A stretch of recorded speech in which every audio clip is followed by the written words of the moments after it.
stand coming with the spoon. And your boy, Friday the South and band. Charges on the beat. On the spoon to get your information.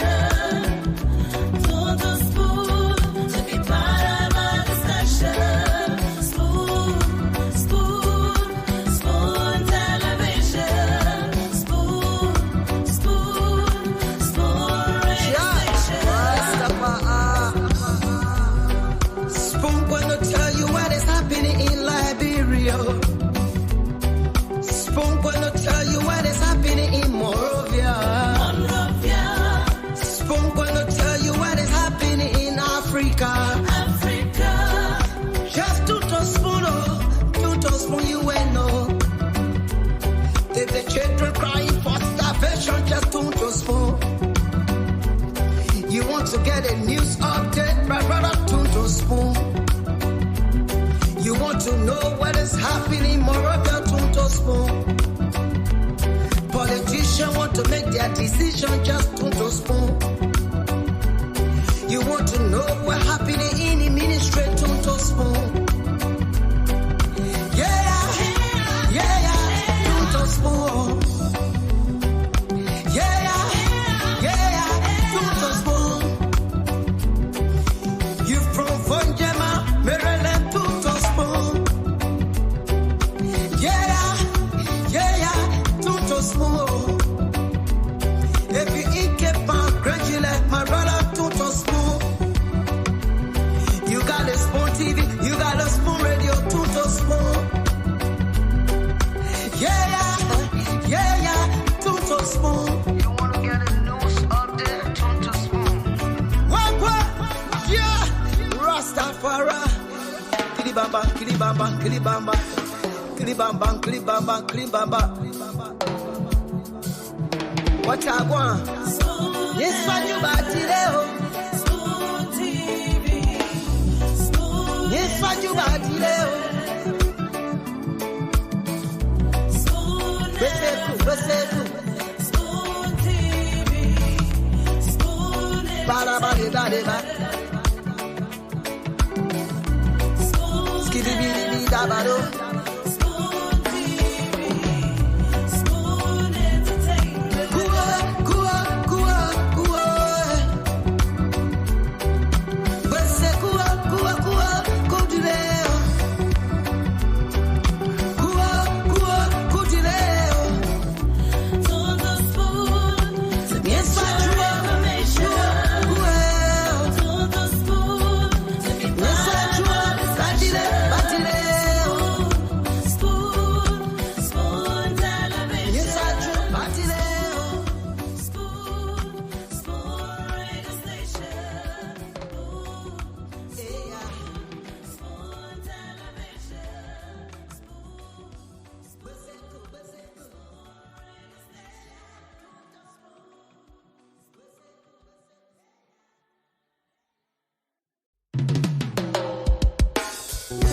Yes, I, a special one from the CEO, stand coming with the spoon.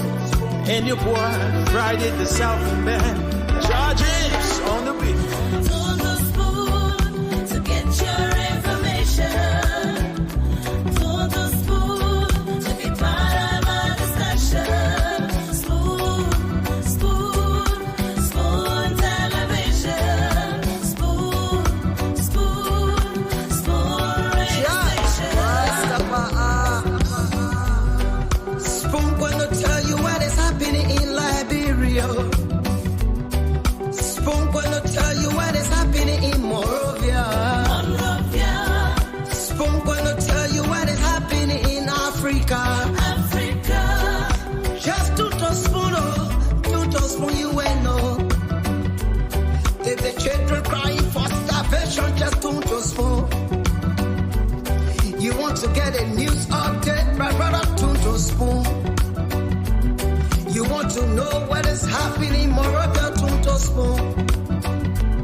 Politicians want to make their decision, just to spoon. You want to know what happening in the ministry, to spoon. Yeah, to spoon. Yeah,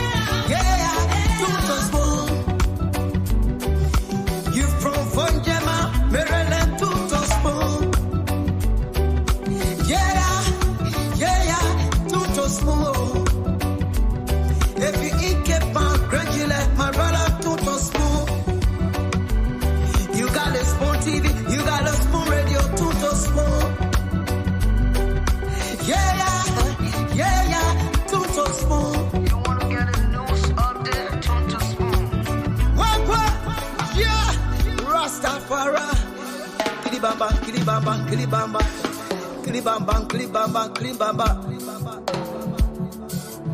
What I want? Yes, what you bati leo? Yes, what you bati leo?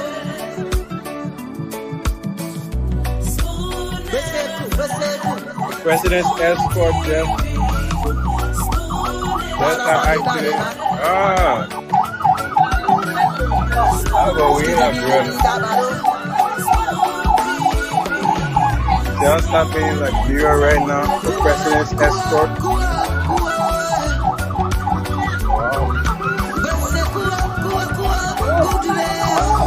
Wow. So my honor. The president's escort just an accident.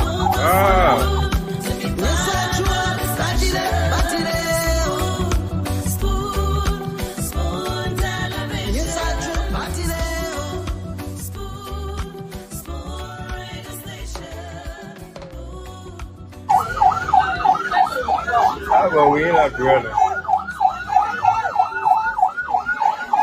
Just happening in Liberia right now. The president's escort.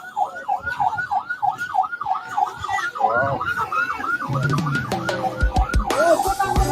Yes, sir. So my honor. From the CEOs, Dan coming with the spoon. And your boy, President's escort just charges on the an accident. How about we in brother? Just happening in Liberia right now. The president's escort.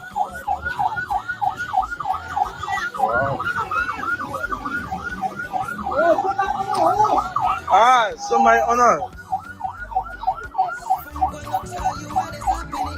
The president's escort just an accident. How about we in brother? Just happening in Liberia right now. The president's escort.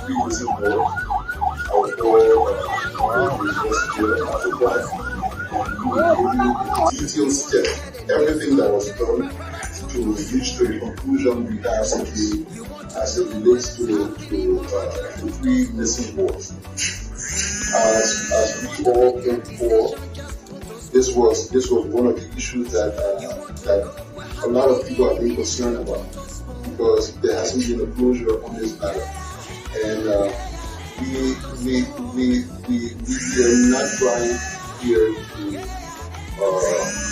to bring down anybody who previously investigated this issue. It's just that the reputation of the institution is hinged upon this, and that's why we're doing everything every effort to ensure that we make sure that the matter is concluded and in an acceptable manner, exhausting all law enforcement techniques from a free and fair angle.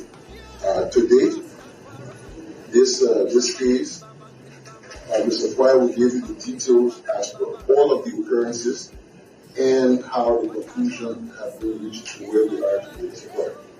Thank you, sir. Good morning. I am Alfred T. Quire of the OK unit, Liberia National Police. Reference the St. Moses issue. They were initially investigated in the year 2020. But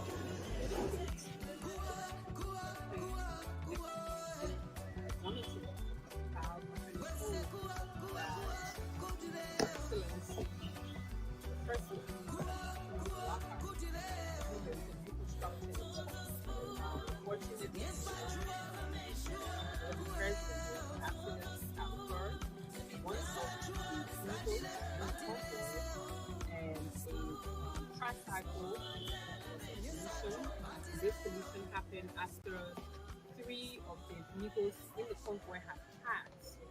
So we're here to inform the Liberian people that yes, there was an accident earlier, and then currently we've been told and been informed that there's one person who died three others are injured and they're currently at the hospital. The plan is the president will be going to the hospital. We've been told that the injured will take care of them. Yes, sir. A special one from the CEOs, Dan coming with the spoon. And your boy, Friday the Southern Band. Charges on the beat. To the spoon to get your information. To the spoon to be part of our discussion. Spoon, Okay. spoon television. Okay, Spoon to get your information. Tune to Spoon Radio, Spoon Television. This is Liberia's premier news network. And of course, the program right now is the late night show, the late night politics on Spoon. I want to welcome everyone tonight. Thanks for joining us. This is where you get the news. This is where you get authentic information about the happenings across Liberia. Regardless of where you are, you can always watch this program. You can always tune to Spoon. You can always get the updates. Once you log on to our social media handles, Spoon TV on Facebook, Fabric TV on Facebook, or Super TV on Facebook, or maybe you want to join us on YouTube, the handle is Spoon Talk Live. You get all of the updates from the happenings across the country here every day. I'd like to say welcome. Thanks again for joining us here tonight on another edition of the program, the late night show, the late night politics on Spoon. I'm Nelson Colette. Thanks to all of you who have joined us tonight. We are live across the radio, 107.5 Spoon FM, 101.1 Fabric, and other frequencies that are relaying the program tonight. I want to welcome everyone in the comment section. I see a lot of you have joined us. Let me go across and bring our brother Francis Jabate. Francis, thanks for joining us, man. Welcome to the program. Yeah, Nelson, thanks for having me, man. It's good to be here. Good morning to our folks in Liberia. Good evening to everybody else. How you doing? Yeah, it's good to see you. I'm glad that we're here again tonight, and let's hope we can talk about Liberia. Let's hope we can bring the issues to the people as it is, and it's a good thing that we're here again tonight. Let me bring our own brother on, Moba Soka. Moba, welcome to the show. Oh, thank you, Nelson, and thank you to our listeners. No, something is in the background. Yeah, Who's No, I mean, I my work work now. on the phone. okay? You okay now? Okay. That's great. So, Moba, let's hope she can get done. Then I will bring you back. But let me welcome Raymond Zaze, Mr. Zaze. Welcome to the show, sir. It's great to have you on tonight. It's always a pleasure being here, and thank you for having me. Whenever Raymond speaks, you can tell that the man the man has a setup that is almost equivalent to what I'm using, because the man on the audio. Okay, anyway, but it's good to have you on tonight, Raymond. Thanks for joining us. Let me bring Rudolph on. Rudolph, thanks for being here tonight. It's good to have you on the late night show. Thank you, Nelson. It's good to be back here tonight again. Yes, let's hope we can. I wish I can update my own gadget so I can start to sound like Raymond. Oh yeah, me, I'm jealous. I definitely gotta get my stuff set up. I got everything I need, but I just gotta get it set up. You're Guys, far that's from constructive jealousy. That's what Liberia needs to do. We need to step up as a country. So I welcome all of you. yeah, man. So it's a great thing that we're here tonight, and yeah, let's hope we can get the show started. We are glad that we're here today again. We started off a bit late. We had a little bit of issue here, not to be announced, but thank God we were able to handle it. Yes. So it's a good thing that we're here. We're back on the radio, and let's do our opening. But before that, let's welcome the folks in the comment section. Let's welcome a few of the guys who have joined us. Raymond Gadget doesn't allow him to do that. But Francis, you want to pick a few? Yeah, we got our sister Lavelle Bundle. How you doing? Hashim Fambule, Zina Passaway, Anita Barlu, Hipko Kasi, Nathaniel Weir, Ahmed Sharif, Tudman Snawuro, Eric McGill, Evelyn Collins, Jerry Gitawe, Alice Bond, Babu Gordon, Banas Davis, Moses Momolu, Sam Rayu, Sam Medovic, Carter, Cassidy Bontown Jones. I will stop there and Randall can take it from there if he can see more. Yes, I can. I can. Take it from there. You know, I think the only downside of Raymond's upgrade is the fact that he cannot do this that we are doing now. So, but yes, let me say welcome to you, Fomba Shabalala, Victor Titus Lago, henceforth Joseph, John O'Belly. This is Subatos M. Young Jr., Abraham Dennis, sorry, my brother. Prince Doma, Joseph Dua Sr. Yeah, welcome to all of you guys. And yeah, you guys are all welcome and thanks for following. If you can also help us to share the show, that would be greatly appreciated. Habaku Gia, Rejoice, Teneng Batu, Tamba, and Bobo. You guys are all welcome. Just help us share the show. Because it's gonna be a great show tonight, and you should not be selfish to not allow your friends experience it. So share it, please.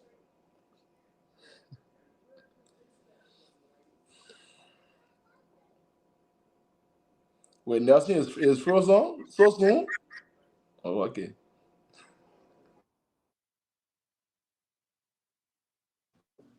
Hello? Oh. What, Nelson going off? So, Abraham Dennis, you are welcome. Abraham Dennis, you are welcome. He said, Rudolph, my name. Oh, man, you are welcome, Abraham Dennis. John Fireman, you are also welcome, sir, from North Carolina. So guys, sorry, man. Yes. So welcome to everybody. It's a good thing that we Habaku. I haven't heard that name for a long time. Habaku. You know. There is a famous verse, Habakkuk 2:20. You know. Yeah. That was my favorite. And there is this thing, where we used to try to learn how to spell the characters in the Bible, their names and stuff like that. So this was my favorite name, Habakkuk. Growing up, as beginning, Habakuk. Habakkuk. Well, Habakkuk, it's good to have you on here tonight, and thanks for joining us. We welcome everyone. But Nelson, you know what is funny? That is also an experience that I also share. So don't be calling me Pekin because I have that same experience too. No, but you know the email we're talking about. You know if they're doing remoneta or like doing No, you said when you guys were picking them, right? So you are talking about your time. And when I also begin to, I had that same experience. But welcome, Cindy. Cindy, it's good to have you on. It's a great thing that you read next to Rudolph, the guy who does all the research on you. Rudolph try any more research, he won't come on the show again. Rudolph did one research. A guy Cindy to go for almost 1 month. I'm asking anytime I Cindy say, "My man, I research that picking day. I'm coming down." Oh man, sorry, I have tried calling you, but you don't pick up. Then you say I don't call. You call me one time. Anyway, I will tell you. Sorry for that. But it's good to be here, guys, and let's hope we can have a great show. Let's do our opening, 1 minute each, and then we can get the show started. I want us to start from mobile, and then we can go across the table. Oh, okay, all right. Yeah, thank you, Nelson. And thank you to our viewers around the world, YouTube, Facebook, whatever gadget you're watching us from, say thank you for following this Smooth Talk. And general guys, how you doing today? Well, I would just first of all, I send my condolences to the family that the guy who was killed today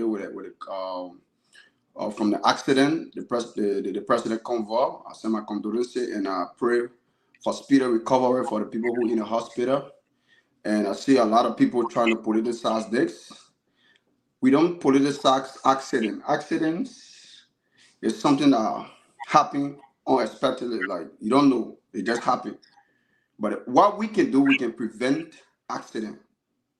Yeah. So as we go on and on, I'll try to like probably explain a little bit about that. Thank you. Thank you very much, Mova. That's part of our talking point as well. But let's hear from you, Francis. Kindly share the show as you come on, guys. We appreciate. Please share the program on your Facebook, on your YouTube, and across the internet as you come on. So let's have a great conversation in your Facebook groups, your group chats, and all of that. Let's hope we can give the program some shares tonight. But go ahead, Francis. Let's hear you. What's on your mind? Yeah, it's good to be here. Like our brother Mobile said, our hearts go out to the family of the brother that lost his life today in an accident, and speedy recovery to those that are admitted in the hospital. We pray that these things don't continue to happen. Accidents happen, but we pray that they don't. But my main thing here is today I saw a video. Getting feedback from somebody. The vice president went to visit Marvel Central prison today, and they made some donations and stuff with some goods and other things. But what I took from there was when I believe the supervisors or the chief correctional officer, when the lady spoke about how in the last 6+ years they have been wearing color clothes, no uniform, no health insurance, no transportation, and they are getting paid $180. My people, what is wrong with our people? Our leaders, are they just incompetent or just wicked people? They're from everybody. How in the world correctional officers are putting their lives on the line and keeping some of the hardened criminals in our country behind bars, making sure they are not escaping? You treat them like slaves. You treat them like trash. They ain't got no uniform. They ain't got no health insurance. We put sick there, who's go to work? But $180 is not even coming on time for the people. Why y'all wicked so, government officials? Then what are y'all in the executive or the judiciary or the legislature? What are y'all paycheck can pay all people for probably a year? But y'all so wicked that y'all don't even care. The vice president was there today. Let's see if something will change. My final, just to close on my opening, that audio that I was playing on Spoon Talk today about Mark Jabatel, President Braga need to come out publicly and distance himself and disavow that message. He did not speak for President Braga. But this is ridiculous. We're not running gangster paradise over there. He not EPS, he not police. If President Braga don't do anything about it, they will know that he gave people the authority to go and say things that on his behalf. Thank you. Thank you very much. Raymond, let's hear you. There's too many things happening around every day in our country, especially, and it's hard to keep all and speak to all of them. But with this opening, I would like to speak to my fellow Liberians, every Liberian, irrespective of which political party or political ideology you hold on to. You see, Liberia is what we have, and the peace of Liberia rests upon each of us shoulders, individually and collectively. And what we need to do in order to improve our country needs to come from all of us. No one's going to build our country and make it what we want it to be without our involvement. So that means each and every one of us, irrespective of who you are, your social status, your educational, academics, or whatever, We all got a role to play. But I want us to start thinking about serious things, especially wages in our country, the disparity in wages, especially what my brother Francis just talked about. There are people who work hard every day, get up from their bed and do some of the unspeakable jobs in our country, and yet they are barely surviving. While there are others who get up because they got elected, whatever means they got themselves through elected positions, especially those in the House of Representative and the House of Senate, they eat almost all the nation's wealth and they feel entitled. When we hear them and we ask them these questions, they say, too many people line up to our horses and we have to give hands out. No, you're not elected to give hands out. The natural resources in our country wealth should work for everybody. So I think we need to have a consultative meetings in our country or have a referendum on wages. That's a serious conversation we need to have and we need to right our wrongs. It's just unfair, it's just unthinkable that a few persons, because they got elected, they are abusing their authority and abusing our people in the name of representation. The country should work in such a way, irrespective I live in your district or not, irrespective if I know you or not, I should enjoy my national wealth. Thank you. Thank you. Thank you very much, Raymond. Let's take Rudolph and then we take Sandy. And Suare will do the final opening and then we'll go into the show. Guys, so let me start by saying a deep sympathy to the family of the guy who got killed in the accident. And let me also say Godspeed to those who are in the hospitals. But overall, man, I mean, I'm a happy man today. Honestly, I'm a happy man. And I mean, for those who know me personally or who have followed this show since I came on here, you will know that is, I mean, it's not easy for me to get happy by the actions of politicians or by leaders, because I don't live in Because mediocrity. we are politician. No, Because we are because politician. no, Nelson, that is not the reason. It's just No, go because I ahead. don't live in mediocrity. It takes a lot to make me excited. But I say I'm a happy man today because I mean, Nelson, following the news from various stations, various I would say platforms around the country, it's just so good. We have Nelson, I pray that within my lifetime, I should see a president who is intentional about his people. And I have seen one. I think God has answered our prayer for me. And we are seeing a president who is actively engaging with his people, from town hall meetings with the young people to town hall meetings with the women groupings. I mean, we see him dedicating projects that will have a lasting effect on our society. We see him, I mean, going to cut ribbon at his wife's newly open orphanage home and stuff like that. Overall, it just brings me excitement to see that we have a leader who cares about the overall well-being of his people, and he is willing to listen to them to solve their problems. So I am excited, and I look forward to a good show tonight. Thank you. Okay, thank you, Rudolph. Let's hear from Cindy. Cindy, go ahead. Good evening from my end to all of you. What I intend to do with my opening statements moving forward is to highlight Liberians that are doing well across our country. Individuals, whether they are building infrastructure in their various districts, various counties, or in any parts of our country, or people that are taking on major initiatives to transform Liberia. One of the people I want to recognize tonight is a lady called Jojo, or Coffee with Jojo on social media, as most of you may know. As a country, we are seriously challenged with the issue of mental health. And there is a major disparity with mental health. Often when we think about mental health, we think about just people on the street or those we refer to as crazy people. Forgetting to know that mental health sync across several different parts of our existence as human. Jojo has dedicated her time, her energy, and her resources to helping Liberians that are challenged. Most of them faced with drugs issue. So Jojo and all of those that are fighting this pandemic that we have, destroying a lot of our young people. The drugs issue that is confronting, that has pretty much destroyed a lot of people. So I want to say thank you to Jojo, or Coffee with Jojo, as most of you know her to be.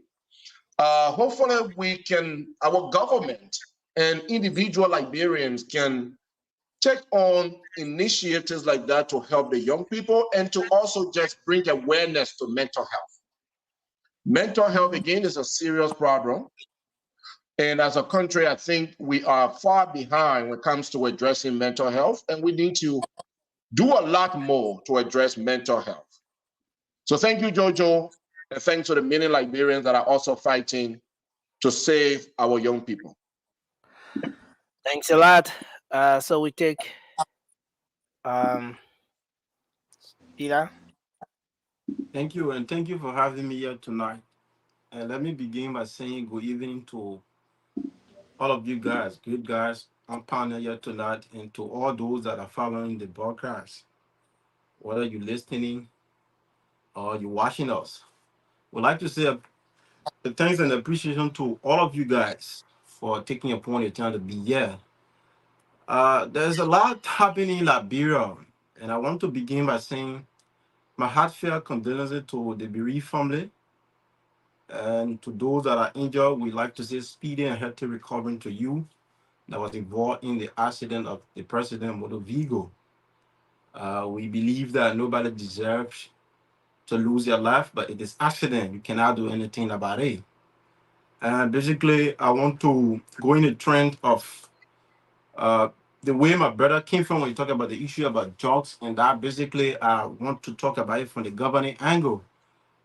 There's the usual things that have been happening in government upon government, where you see separate group of people in favor of certain individual in the name of that is their king man, and they should protect that person by all means. And when you look at it from the holistic aspect, it does not help our country. Basically, if somebody's in the wrong or they did something wrong, it is good as a patriot, somebody who's said to be a nationalist, to speak on this vote of whatsoever attachment you get with that individual. And I like to drive at the issue of the LDA. We are hearing that there is a separate group in the executive mansion supporting a side of AB, and there's a separate group supporting the side of Fadiga. That which is disgusting. If we have a very unique and responsible government, I think it is about time we get in our gear of doing the things the old way. The president said we should not do things as usual. Business as usual will not continue.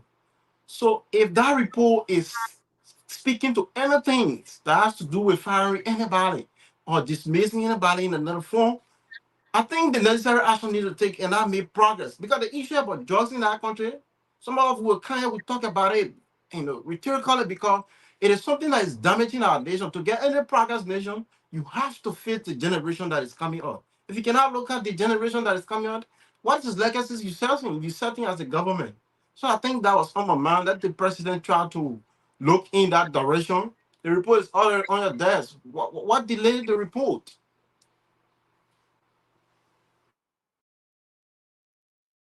Well, thank you. Nelson?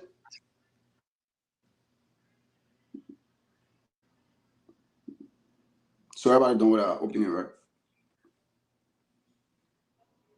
Yep. Everybody done? Oh, okay. Yeah, but I think we are done. Yes, but I think we just gotta. I think we'll just speak on the issue of the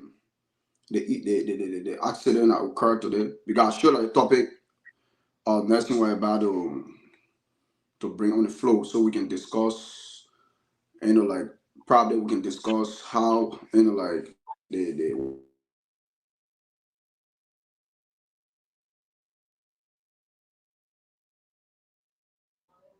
Morava 2 is frozen. I mean, Raymond, you want to just jump in and let's start the conversation since Raymond. So, talking about an accident that occurred today with involving the convoy of the executive and that of okay. Liberians, it's unfortunate. And the first, I want to begin by extending my sympathy to the family of the bereaved and wish all those who got involved and affected or injured speedy recovery. But we need to have such a conversation and we need to put measure for safety, especially road safety in our country. And R.G. Gregory, Coleman, this rests on you. And Liberians, let's stop playing politics with everything. You see, road safety is important.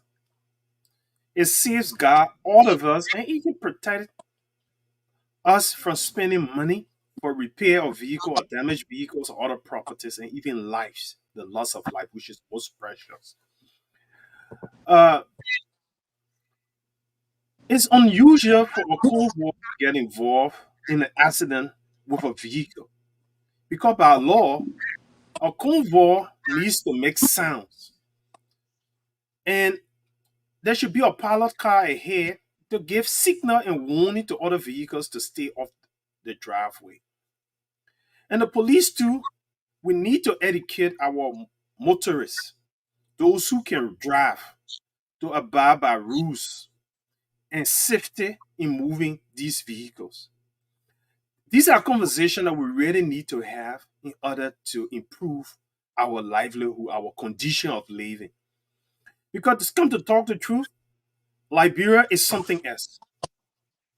When you move around the world, the way people live in the 21st century and the way we Liberians live, we are set apart from the rest of the world.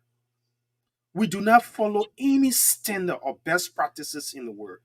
We do things like I don't want to use hash words, but this thing should call us to some level of awareness.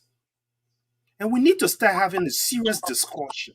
Most times we come and we discuss politics about hate and dislike about others. But there are some things that affect all of us, irrespective of which political party we come from.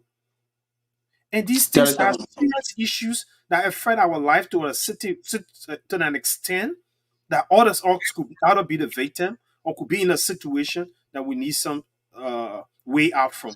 So I think we need to start having a serious discussion about public safety and that we need to allow the police do their work. When they give us guidelines and instructions, we should need to abide by them. Thank you. Francis. Yeah, guys. Not much to say on this thing. It's sad when somebody died. But in Liberia 2022, pedestrian motorists they don't respect the siren. Now I'm not even talking about presidential convoy. I saw ambulance, even on Niso Junction, stuck over there in traffic because nobody won't move. Nobody won't move to the side when the ambulance had the siren on. My thought process was, who in that car and then what's the condition of that person in that ambulance?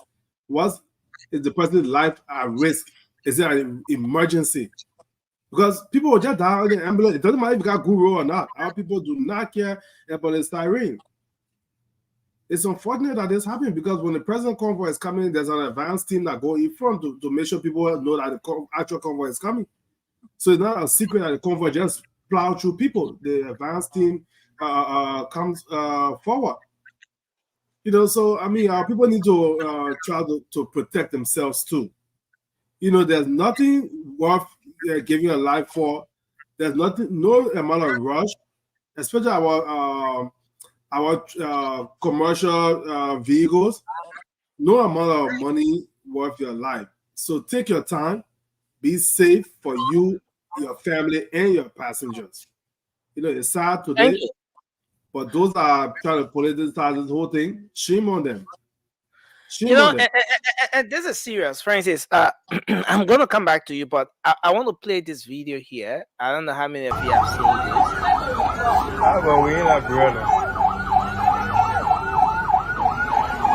just happening in Liberia right now. The president's escort. This was just moment after the situation occurred. Somebody honor.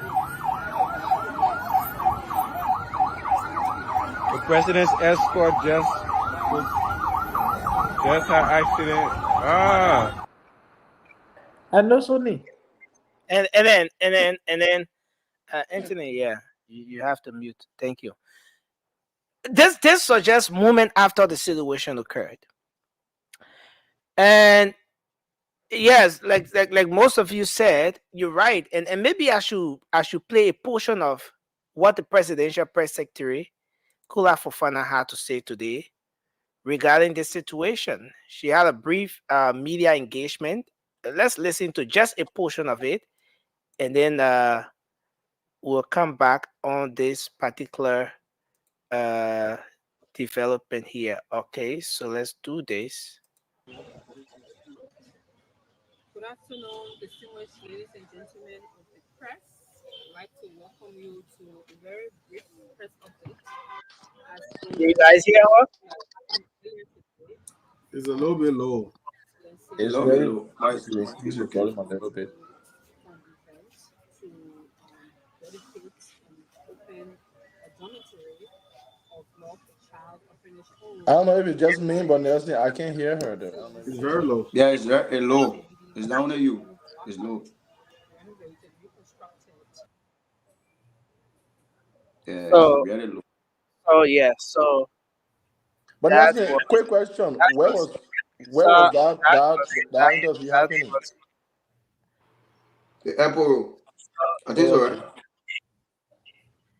Was that Yeah. the mansion ground as she had that interview or where? Because that place. no, this was now on the Mansion ground. Oh, okay. But again, sorry for the audio quality. I think the presidential press secretary will have to, work on these audio qualities and stuff like that. But she spoke to the issue. Following what you saw in the previous video, she confirmed that yes, there was an accident. There was an accident. This accident that resulted to the loss of a life. Several persons were being injured. And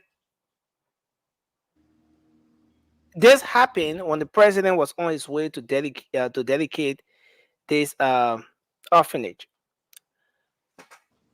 A lot of time when these things happen, like someone said, we try to look out for the causes. Why? And most times you hear people talking about, oh, the presidential motorcade, they do speed. The speed they take on is terrible. It's because of the speeding that these accidents are happening. As most of you may be aware, this is not the first situation. We have had series of accidents occurring with the presidential motorcade. One with President George Weah. Several media colleagues that I know were involved in that accident, loss of lives. Most of them were injured. Up to now, they're yet to recover. Another one with the former vice president. But today, according to the report, one of the vehicles from the convoy collided with a tricycle, the keke. Keke ran into presidential motorcade, or presidential motorcade ran into keke. They collided and it resulted to that death. But I want us to talk about this. Are there possible ways through which we can be able to reduce these kinds of happenings? And is there any reason why, and I stand to be corrected on this, is there any reason why the presidential motorcades should be speeding at the pace at which these motorcades speed? The vehicles, let's look at the condition of those vehicles. Yes, we know. Yes, maybe we talk about road safety. You want to look at the roadworthiness of the vehicles and all of that. Yes, those vehicles might be in a very good condition, but who are those operating the vehicles? what they do is it in line with a particular law or policy that whenever you're carrying the president, you got to be speeding with the president in that manner, in that fashion. Are our presidents exposed to any form of danger? Do we have an environment, a society where maybe there's some sort of threat, on the lives of our president? People are after our president, and they want to see our president down. And so because of that, when the presidential motorcade is moving, those people have to be speeding that way. Judging from the previous accidents we've seen with the past president, the vice presidential motorcade, the presidential motorcade, was that enough to send a signal, to send a message to the people operating the presidential motorcade as to how to go about doing it, so that you're doing this protecting the life of the president, but also protecting the vulnerable citizens who are making use of the road every single day? I want us to take the conversation from here. Yes, I know our deepest sympathy, condolences to the folks, the families who lost their loved ones. We wish the folks in the hospital speedy recovery. But are there possible ways we can avoid these kinds of happening, the reoccurrence? I mean, let's take on the conversation from here. Francis, you were just ending up, then we'll come to Sandy. Yeah, I mean, just to wrap up, you added another layer to this thing. Yeah, I don't see why they should be speeding, even moving about 50 miles per hour on roads like that. Like you said, it's not a war zone. Nobody's setting ambush for you. Nothing. You have free passage once the siren is on and the convoy is coming. Your advance team go. You have free passage. Why they running? Why they be running like that? Rush to go where? We know he was on his way to dedicate orphanage, which is a great thing because our future leaders will live in those orphanages and will grow up. There's no reason why they should be running like that. Nobody chasing them. It's ridiculous. Everybody put siren on just hard speed. With a fire service, emergency vehicles should be running. Probably is not emergency. Francis, as we talk about this, is there a need to look in the direction of the citizens as well? Yes, Do you see the need for some public safety awareness education for the people who are operating vehicles in our streets? Because we're talking about a keke with 3 tires colliding with a presidential motorcade that is built for that kind of speed and stuff like that. Nothing at this point. I don't think there's any more extra education that can be given to the public. Everybody is aware, even from Justin or Dale in Liberia there, growing up. You know that when you hear siren, everybody should move all the road. That's one thing I know that is being ingrained. Nobody taught me that in school. From picking growing up, so everybody is aware of that. But it's unfortunate some of our people they want to rush this. Well, this small chance. Let me take an opportunity to cross the road. Let me take an opportunity to make a U-turn, quickly to get on the other side. If you are facing north, just remain facing north until that convoy pass for your own safety and the safety of the passenger. But also, too, the convoy is not an emergency service vehicle. Nobody chasing the president. They should be speeding like that. You're not fire service, you're not EMS or security people that are going to harass somebody. Thank you. Nelson, can I come next? Because I want to do something real quick, please. You may after Cindy, right? After Francis or wherever, please. I'm trying to take it on something real quick. That's why. Okay. So let's come to you and then Cindy. Cindy, I am sorry, Chief. Let me just go real quick. Yes. So Nelson, there are 3 reasons why you see the presidential motorcade speeding at that speed I be on. One is for security reasons, right? With that speed, I know Francis just said that. Nobody is targeting him, but from where are you speaking? Like, what information do you have that you just say that no one is after the life of the president? The president is the number 1 man in the country, and by all standards, his life needs to be protected at all times, because you don't know what. He is probably like the most haunted person too, because that is the person who, when you take him, is like you have held the whole country hostage. So that is one reason why they speed for security purposes. Number 2, efficiency. The president, he works with time. He's a busy man. So that speed helps him to get to where he is going faster and to meet like partners, meetings that he is having or whatever. It helps him to go faster. Number three, it helps to manage traffic because when the president is traveling, the roads are black, right? Other vehicles are not allowed to apply the street. So the slower he moves, the more people will be sitting down waiting for, and they will not able to attend their stuff. So they go that fast to manage traffic so that they will open the road up faster. Those are the three reasons around the world why you see president be running like that, or they are comfortable being in that kind of speed.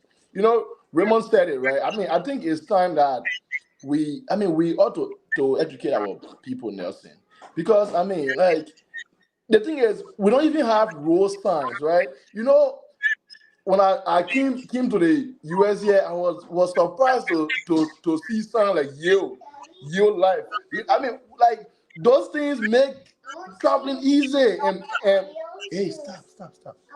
Those things make traveling easy, and you cannot not just stop. Guys, I am sorry. Let me go, my son. Get me out and please. You get love, but you can't make it. Jenny.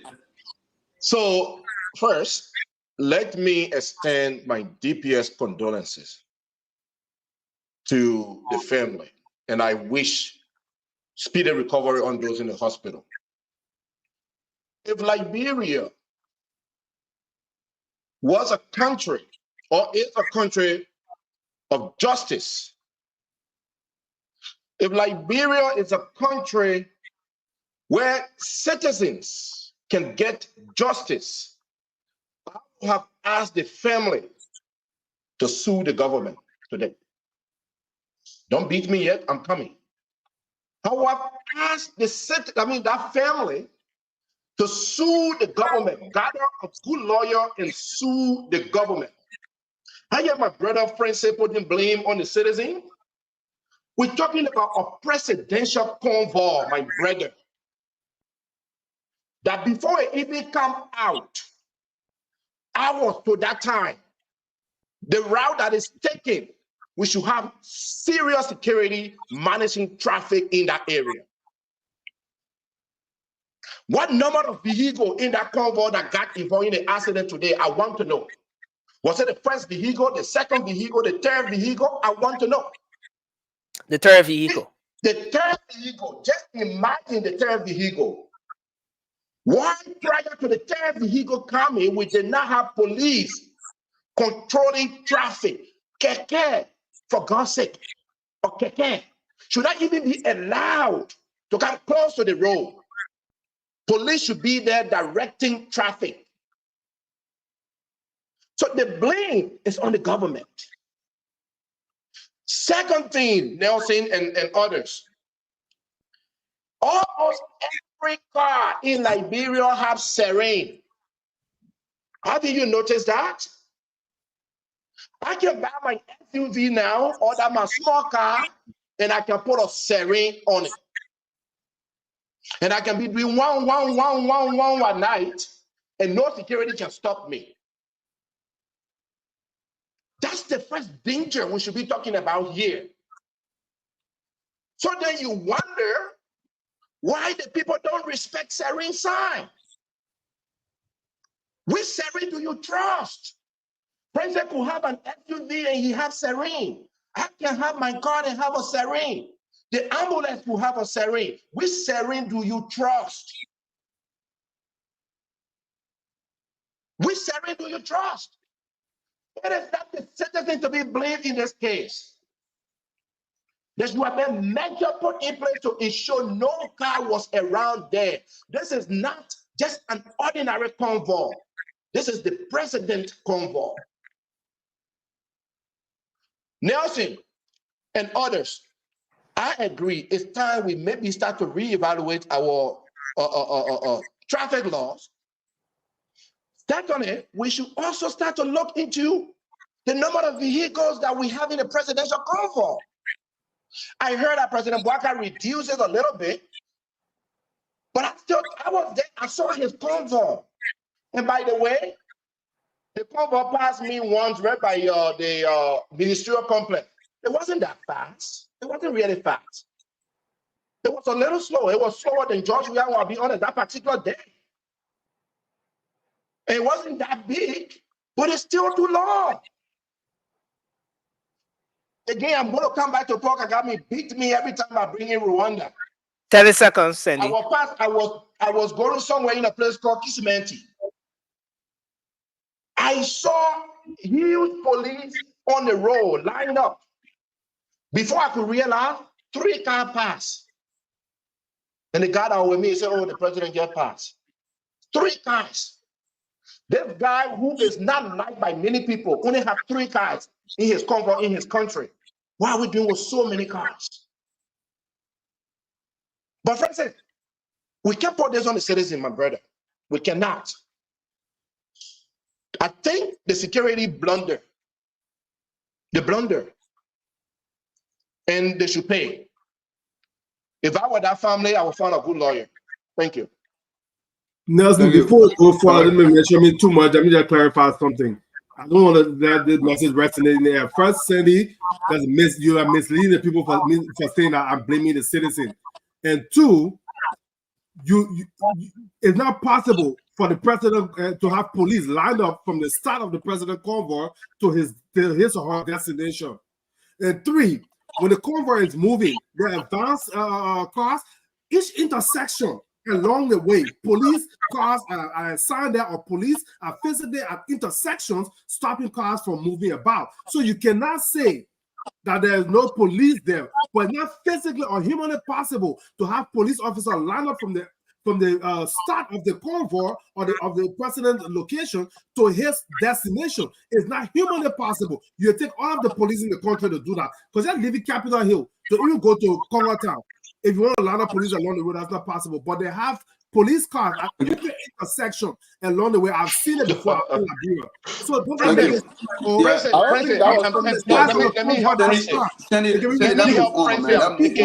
but do not say I blame the citizen, because I spoke here and I said that the citizen, the convoy, 1, they should reduce the speed, and 2, our people should also learn to respect siren. And you want to come and talk about all the extra sirens. So yet, if there's 20 cars, different people with sirens in the country, when we hear sirens, we should look left, look right, make sure that it's a real siren or not. You can say, oh, because John Brown put siren, the car representative, this put siren on her car, so now we don't care for siren.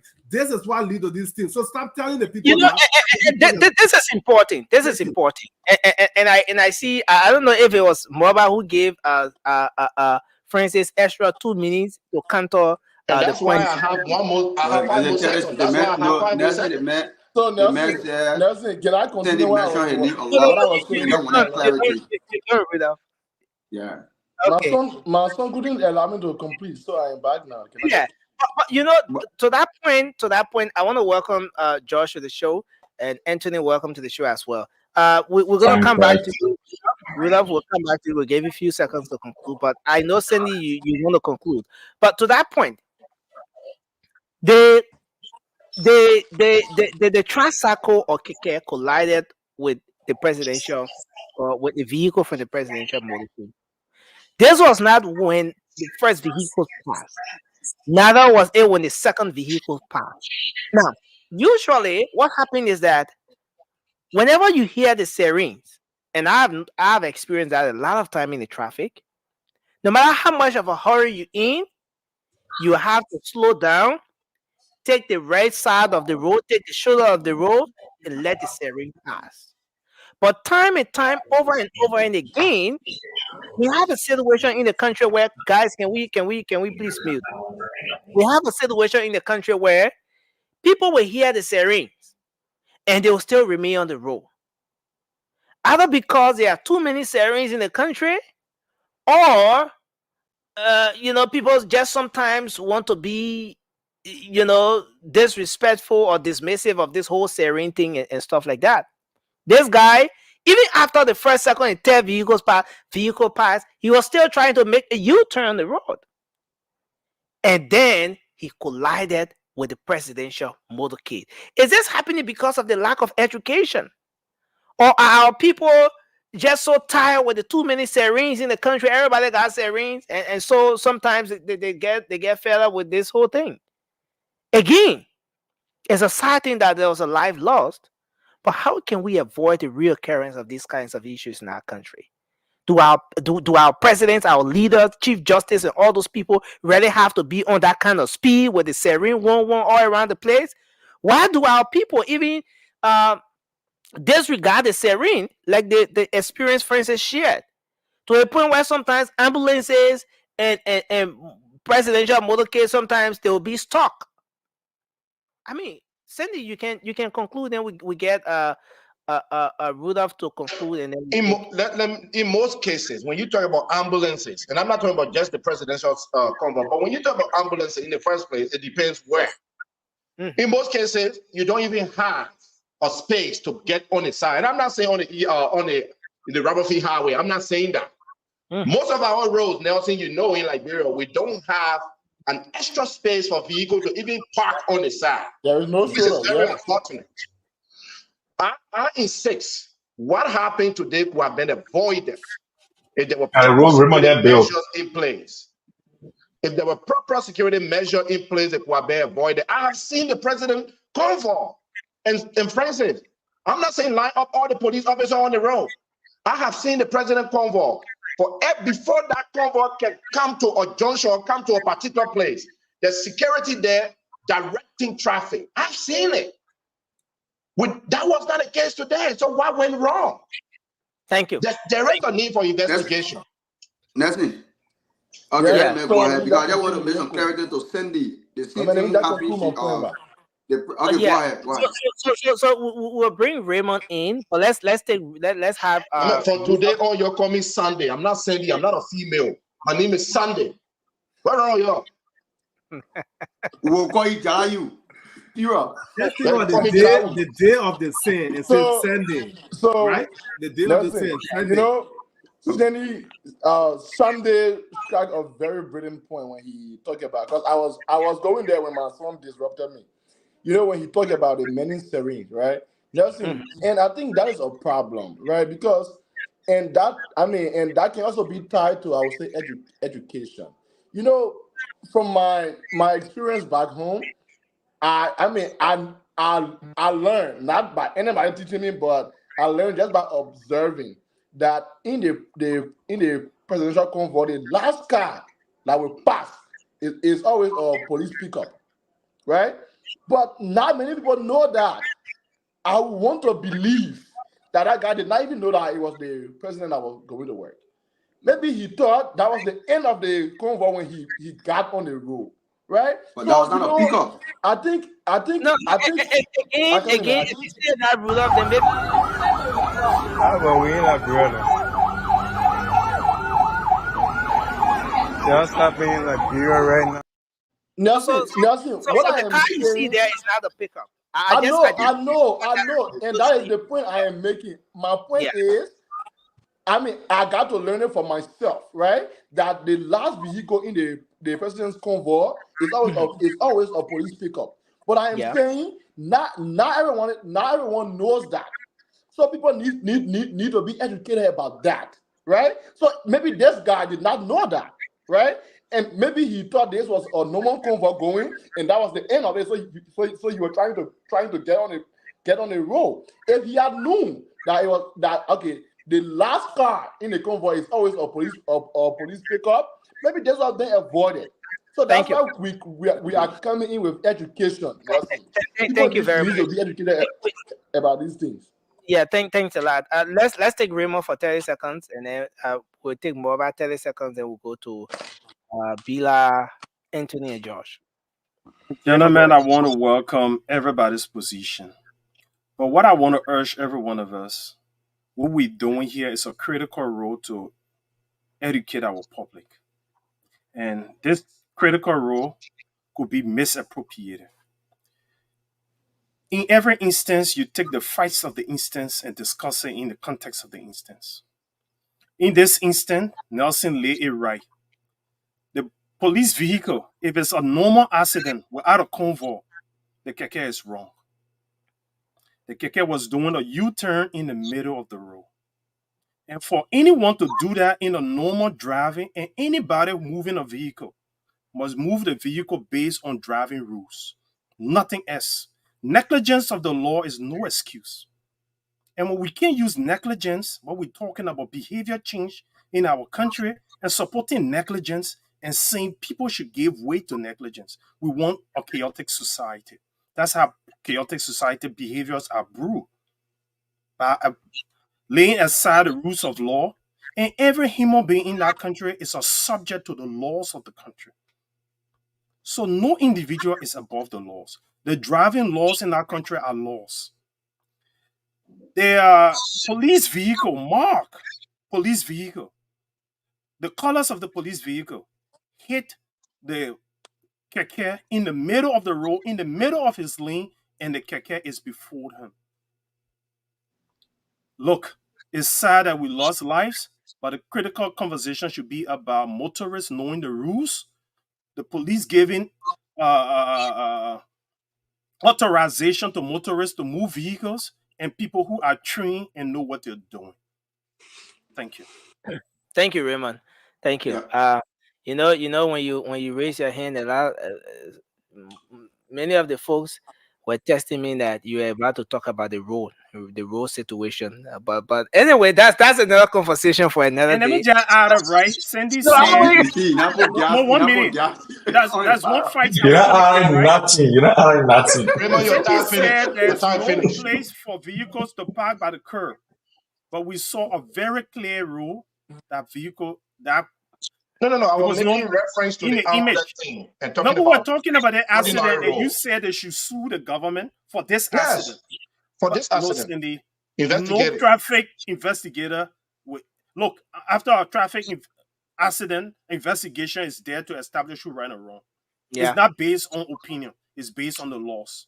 And Thank you. saying that's what I'm saying should be investigated. I'm not saying But the evidence suggests that was a clear rule and someone was doing a U-turn. The guy didn't abuse you his lane. don't He was have the driving in the middle of a lane.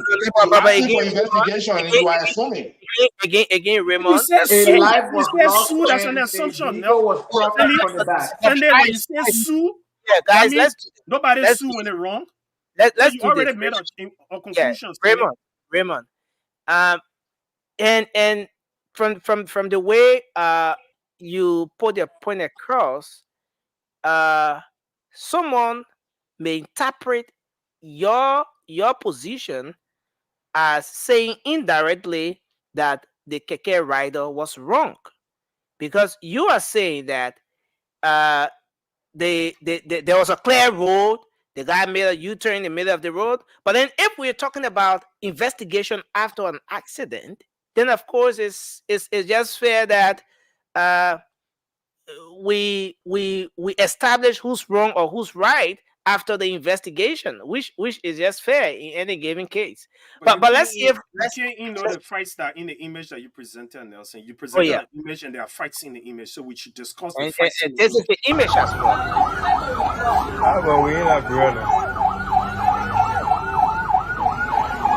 Just happening in Liberia right now. The president's escort.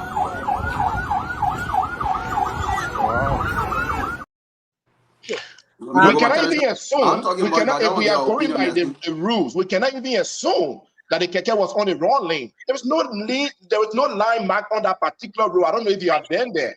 Yeah. There is no line mark on that particular road. There's a lane. If you check, you will see. And there's no sign as well to say no U-turn. There's no sign that says no U-turn. Nobody got to tell you no U-turn. In the moving traffic, you need to get permission before you. Guys. The police vehicle struck. This is about to be a battle of engineers. Raymond and George. The men coming It's not engineer, to common sense. Engineer, one person that wrote engineer, yeah, my brother. So okay, please come in with your. Who you think I am? So George, I talk about that engineer. Said one person is a real engineer. Okay, listen now. Let me get my one sense. Mobile, please go ahead and we take. Nelson, for all indication, we all here understand if there are common sense in the United States, even they play Georgia, Australia, there's no way car, motorbike, whatsoever can make a U-turn in the middle of a highway. I challenge anybody to tell me say that. So that put our case, that put it one side. and I listened to. That's a highway. Listen, what make a highway that place going to the airport way there. That road going straight to the airport, right? That's an airport road. My man will call it as a highway. You know why we say as a highway? Because it's our airport road. That road is a 4-lane road. 2 going, 2 coming. So you want to I'm compare saying highway to be road put in the back, but that's not true. It's not a highway. It's in the middle of the city. That's not a highway there. No law say highways can be in the middle of a city. Cindy. Okay. Highway So, runs through city. Let me conclude, Nancy. Let me conclude. I won't argue that. The thing is, let's conclude, Moba, guys. Let's give Moba his time to conclude. Nancy, man, who say you should control your children? I deleted my room. Nancy, I listened to the press secretary, right? my ring for you tonight. Yeah, Nancy. I listened to the press secretary. She said 2 or 3 days ago, this incident occurred. She said the motorbike guy saw the convoy coming. He don't in front of it. The first guy, the second guy don't in front of it, and the guy who was driving the convoy, he got to slow down before he go live for it. Go listen to the recording to the ending. So the thing is, all we need to do that educate our people. So when I come here and say the government is wrong, the government is not wrong. There is no way in the is that highway nursing. That place of running with an airport way there. You can make a U-turn in the middle of that wild road. What? Let's hold you there, Moba, and let's take Josh. Josh will come to you, but let's take Bila. Bila is here to make a comment on this talking point. You late come up, but you always want to I don't know, for some reason, George. You gotta be careful when you come to show you. But thank you, Nancy. By the way, I mean I don't want to sound defensive, or I don't want to sound like somebody who making some level of conclusion on the issue about the president motor vehicle being involved in an accident. But that's Liberia, and we've been there. It will shock you to believe that. I want to believe that there's too many sirens. Let agree to that argument and believe that there's too many sirens in Liberia. But it will shock you to believe that Amolen, our brother Francis, share his experience in Liberia. Or, I mean, emergency car will be coming, like a police car coming. Sometimes you're in a traffic, you're even sitting in a vehicle. The driver saying you're making fun. In that slang, in that normal Liberian way they're talking, you're making fun. Who will move around the road? Not talking about pedestrian. Like I said, I don't want to be defensive because the laws of life, nobody deserves to lose their life. But we're talking about Liberia. Somebody sit on the platform and say, the vehicle, that vehicle, I don't want to say on a percentage, plenty of people know, plenty of people know in our country, that vehicle is a presidential convoy vehicle. For some reason, some people are just hard-headed and stumbled. We as Liberians, we want to do things like, man, let me get power, man. That convoy already finished. In a country like somebody shout an idea, the last vehicle to pass in every presidential convoy is the police vehicle. If that car passes, then you know the convoy ends. Any other convoy you see coming, or any other car you see coming, that's violated already because they will always share with you when the presidential vehicle or the police, the last car pass, you should wait some minutes before you join the road. They will always tell you that. But in Liberia, like we said, we need to share the education. And I heard my brother talking about they should sue the government. Which law you will use to sue the government? Traffic law? The traffic law? Can anybody on this platform tell me that there's any traffic law that stop what they call the presidential convoy that is against presidential convoy? Even in the great United States, there's no traffic law that go against presidential convoy. Can anybody disprove what I'm saying? There's no that doesn't mean the presidential convoy can kill people. See that? That doesn't mean that the presidential convoy can kill people. I'm not saying that either. When you get before a movie, that I'm not saying anything. My man will provide education. I'm not saying anything. There's a loss of life. Nobody should lose their life, brother. Nobody. But the issue are people being this stumbled. Liberians are stumbled in their equatorial land. We just need some level of, like somebody talk about security, and I agree. The president, I asked one of my brothers, a citizen brother, he said, but brother, what happened? Joseph Boga, the way he's slow, the higher convoy can be slow. I said, but what do you mean by that? He said the convoy can be going there on presidential convoy in a normal adventure. I was like, I said, but maybe the papi he don't like his convoy to be that spilling. It was shocking to hear that news today, but we need to educate our people beyond the normal way of doing things. In that country, there are a lot of things, brother, Thank you, we don't Bila. take into Thank you, consideration. Bila. There are Are you a lot of things we going to don't the take into show now, George? consideration. Yeah. And he for people to say that to him, but he will do other people. But last George, Vida, George, But still you like, tell know, us Jeff when for we about were that, the in group. school, don't watch coming when we for were George. in Don't George. watch school, George. Jeff for No, that. no, when we were in guys, school, guys, serious. Let's give Bida his time to Bida. so Please conclude. so when we were in school, we used to be at the back, and when you usually at the back, you always can't late. So when you can't late, that behavior of being late, come on, you always exhibit it. So it's not strange for George every And you time be you no living again. speaker. So what I'm saying is, sedition, I always sedition. So what I was saying is, we need to educate our people. But again, in our country, I'm still to be corrected. The only convert I've seen in Liberia that is more respected as presidential convert was Taylor. You come Thank you. up when Taylor is coming, ATU and SOG touch you, Listen, they're gonna Bida. not We're tell not you. Taylor So we're not time in now. Taylor time, No, but no, it no, was Bida. respected. Rules and laws, rules and regulation was respected because they were brutal. Thank And you, it has thank to you, be Bida. like that on our We people. Thank you I very can much. remember we Thank you. used to stand Listen, beside the road. Nelson, you please know, let me Beside the road. provide education. I'm begging you. yeah. Let's have you to come in right after Josh. You Thank you. take 10 seconds right after Sending Josh. get a guest panel here to know.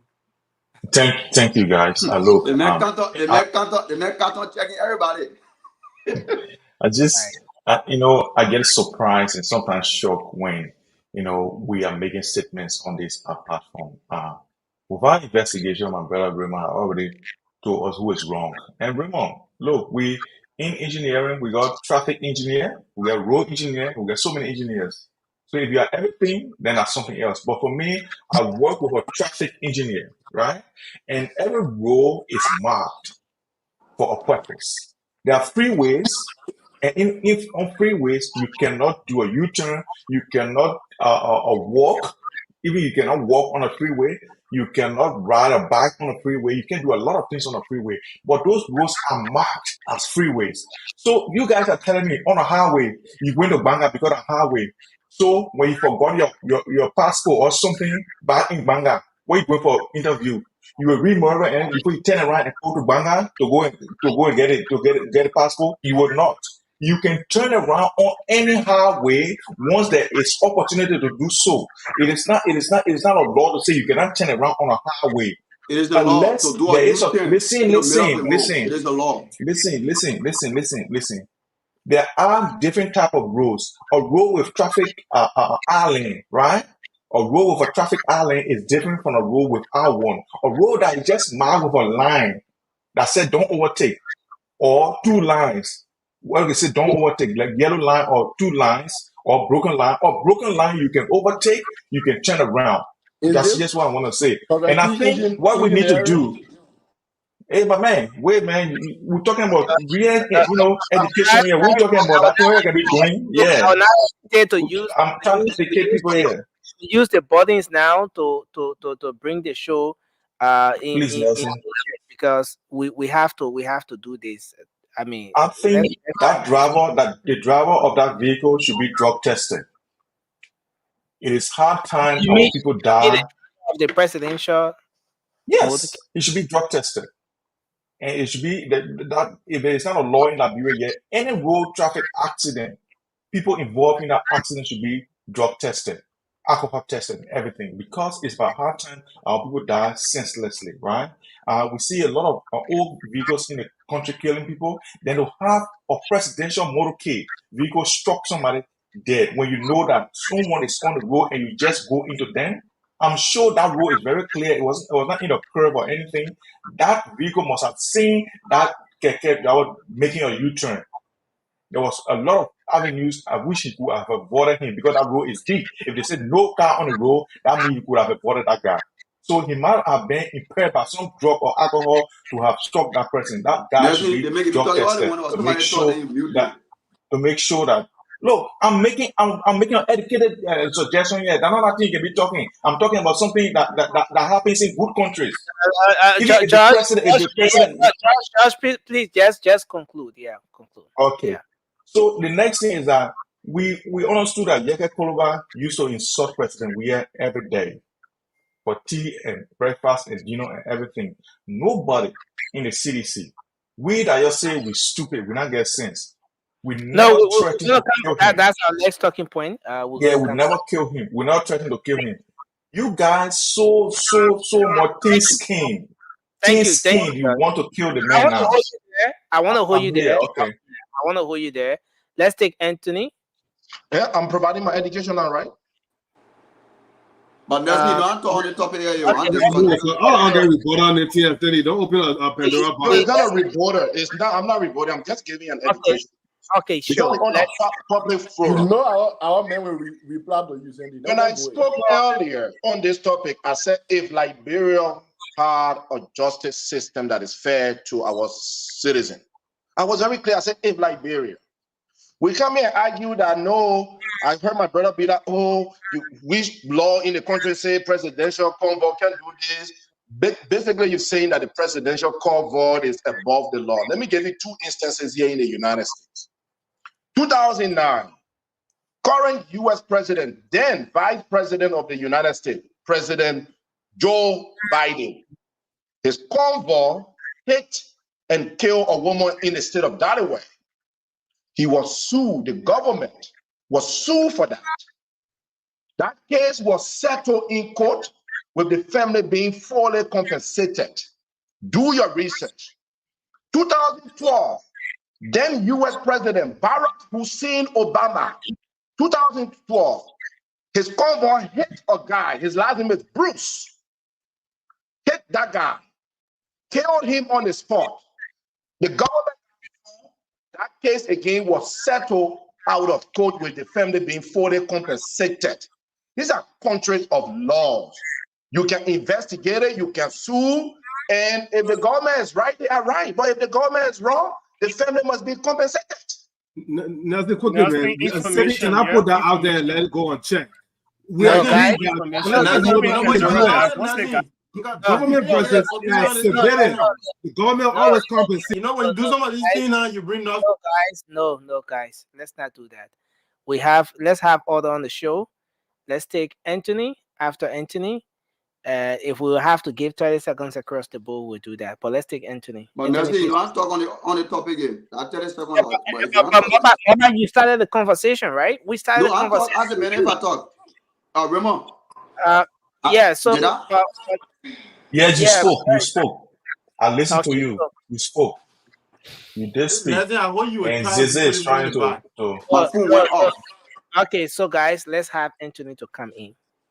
But why you didn't put George in the back just now? You when had to didn't start to authorize put him everybody in speak? the back. And you just cannot put two be treated persons two in the group of back. people. It's not good. Guys, Mobile left on the show yesterday. It's not good. Let's We can proceed go like this. Let me say it. I'm my first one to put my anger on the show. Oh, so you angry? For your action, you can't behave like that. So Let's you go in the back. yesterday Mama was angry, Mama locked up. So you angry I today? will Then not you log come no, out. I will not log out either, but I will tell you the truth. You cannot Thank you restrict very putting much. people in the putting people in the back to few group of people, right? You should do it with everybody. Let's That's what I'm move saying. on. Anthony, please go ahead. Thank you, Nelson, and good evening to all the panelists. Good morning to our listening audience and follower on Facebook in Liberia and other parts of the world. First and foremost, I want to say my condolences to the family who child got struck and killed today, and to those one recovering at the hospital, we wish you speedy recovery. This was a terrible scene today. I don't think anybody is happy to see such a thing. I don't know how I would have reacted if that would have been my direct biological family member. Howbeit, my heart is with the bereaved family. Take heart. May God comfort you, give you the strength to go through this time of bereavement. Gentlemen, sometimes I be wondering what other ministries are doing in Liberia. It seems as though it's only the president, vice president, maybe the foreign minister, that's it. Almost all the ministries in Liberia, like they are now functioning because under the Ministry of Transportation, under the Ministry of Transport falls the division of the motor vehicle divisions. And under that division is where motor vehicle licenses and all of the different things are issued. These people cannot allow the president to appoint them. They go to confirmation, they get other things, and the president have to do their job. They need to be able to issue a driver license to a person who is well trained, have taken a written road driving test, and have completed the practical driving test before you are issued a driver license. Why anybody can get bought a motorbike? The other day we brought somebody on the platform. That's you can remember. Now the guy said, "Oh, you buy a bike today, you ready to start riding the next day." I mean, every time we say the president, every time we say this president, but there are government ministries and agencies out there that are responsible for specific issues. The Ministry of Transport has in its division the division of motor vehicles and licensing. And people don't follow basic traffic rules and regulations. I have been a proponent on this show and on other platforms that our lawmaker went to work and in their own quote-unquote wisdom passed a law in Liberia called the lawmaker has the right to drive on a tail lane, when we do not have anything in Liberia called a tail lane, meaning you are driving on the opposite side of the road and you are violating the motor vehicle division transportation rules and regulations. Now, two wrongs cannot make it right. So I'm hearing people saying that the keke tried to make a U-turn and in the process he got struck. Under motor vehicle driving rules and regulations, when you are moving in the direction that you are driving going and struck an object in your view, you are wrong. You are wrong when the object in your view you struck. I'm sorry, my phone is dropping. You struck that object in your view. Let's say a vehicle is in front of you and you rear-ended. The red boy is rear-ended. If you rear-end a vehicle before you, you are wrong. However, hold on, y'all crucify me. No one is Y'all talking. hold Anthony. on, please. No, Anthony, the set is quiet. So Good. just go ahead. Forget Good. about who's nodding No, their head. they're making other gesture. That's what I'm saying. They're making other gesture. Yeah, go ahead. Okay, y'all make a gesture. I'll not pay attention to the gesture. But here is the thing. When the vehicle is rear-ended, just like the keke was, the vehicle that rear-ends the keke or the tricycle is wrong in the first instance, because two wrong cannot make a right. If that car caught you up now, if you look at that particular scene, there was no vehicle coming on the left or right. He could have swivel left or right or slow down. Three options. Again, I work for a company that will tell you the accident can be avoided and they will prove it to you, because guess what? You're in a hurry. All the hurry, you see people running red light, going to work and all of that different things. The whole day, you only saving 5 to 7 minutes in doing that. In the 8-hour process when you're driving, rushing, all of that, you are only saving 5 to 7 minutes. Does 5 to 7 minutes equate to the life of a person or endangering yourself? That is the thing. Think about it.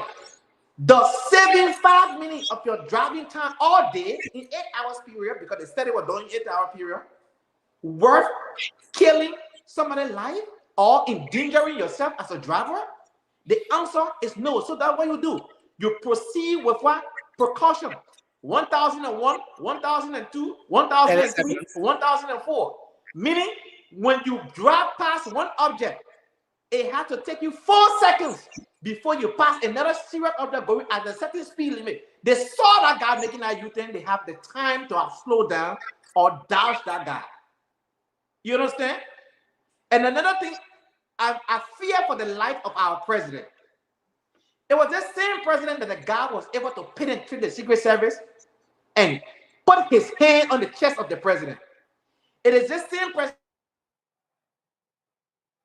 Anthony, I'm sorry. We can Somebody was we calling can. my phone. I'm sorry. Hello. It is the same president now. In the middle of his convoy, a vehicle or keke is doing a U-turn. We got to beef up our security. And Sandy, I want to agree with you that yes, you're far in. When you lose the case, you lose the case. But go after this government. The government had time to slow down. Because if this, how can this guy insert himself into the president convoy? Security is not, look, the president needs to be protected. Whether or not I agree with policies is different thing, but he has to be protected. When the secret article, the EPS were down there again, somebody penetrated the group and reached the president. That should never ever happen. All right.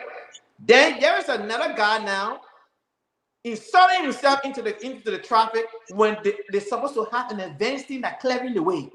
That clearing the way. The president should never ever go anywhere where people will be able to insert themselves into the traffic.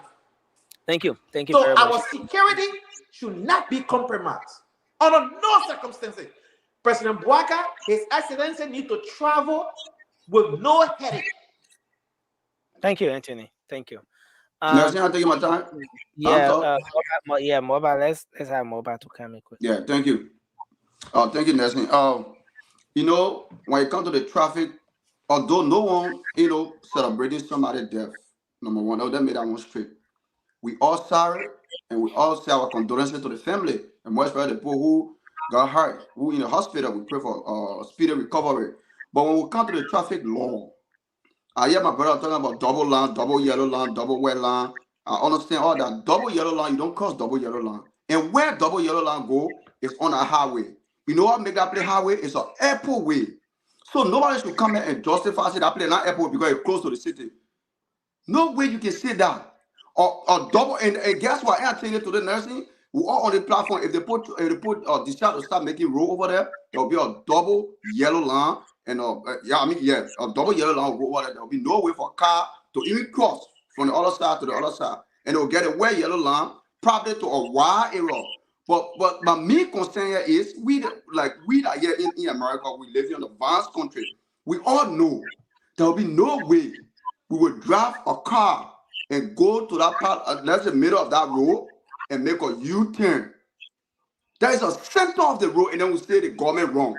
That is a speedy road. There is no way.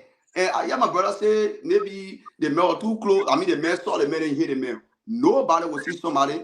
Nobody will go from that house soon morning and go to work and they say, I'm going to hit somebody today. No, it is impossible. So when we come in, when going by the traffic law and driver license law, look, a lot of people in Liberia need to be under the transport ministry. They need to treat a lot of people.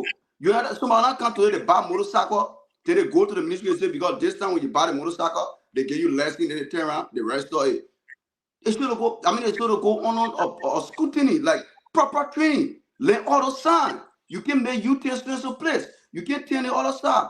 We all here, we condemn the accident. It happened, but let me call a space a space. It was wrong for not even him, but anybody to make a U-turn in the middle of a road. There's no sense in that. We shouldn't come here and politicize it. There is no sense in it. And the last time, even I listened to the video of the press secretary. She said 3 days ago it happened, and God will have it. The convoy was not even running. She said the two motorcycles that crossed. It's on the same car, and they were not even running. So we now get the power on the social media to use it and talk to the ministry transport, so they can be able to bring some regulation when it comes to giving lesson out. More especially the motorcyclists, because majority of the accidents, although it can happen in a car. Look at half of the car accident today. People running to curve, they are speeding in the curve. And you will see 2-3 times that whole Bon County road. The accident that can happen there per day. You get more than someone else can on social media, because our people, we're not educating our people, and the ministry not doing their job.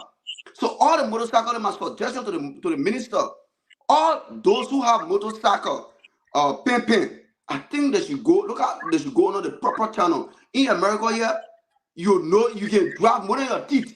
In Liberia, you do all your driving when you come here. You go sit down for the people test. You will pass that test. You go on the road. You go do all your day. Do your parking your kid before they hand you your lesson. And they will take you on the road to know the sound, when to yield, when to stop.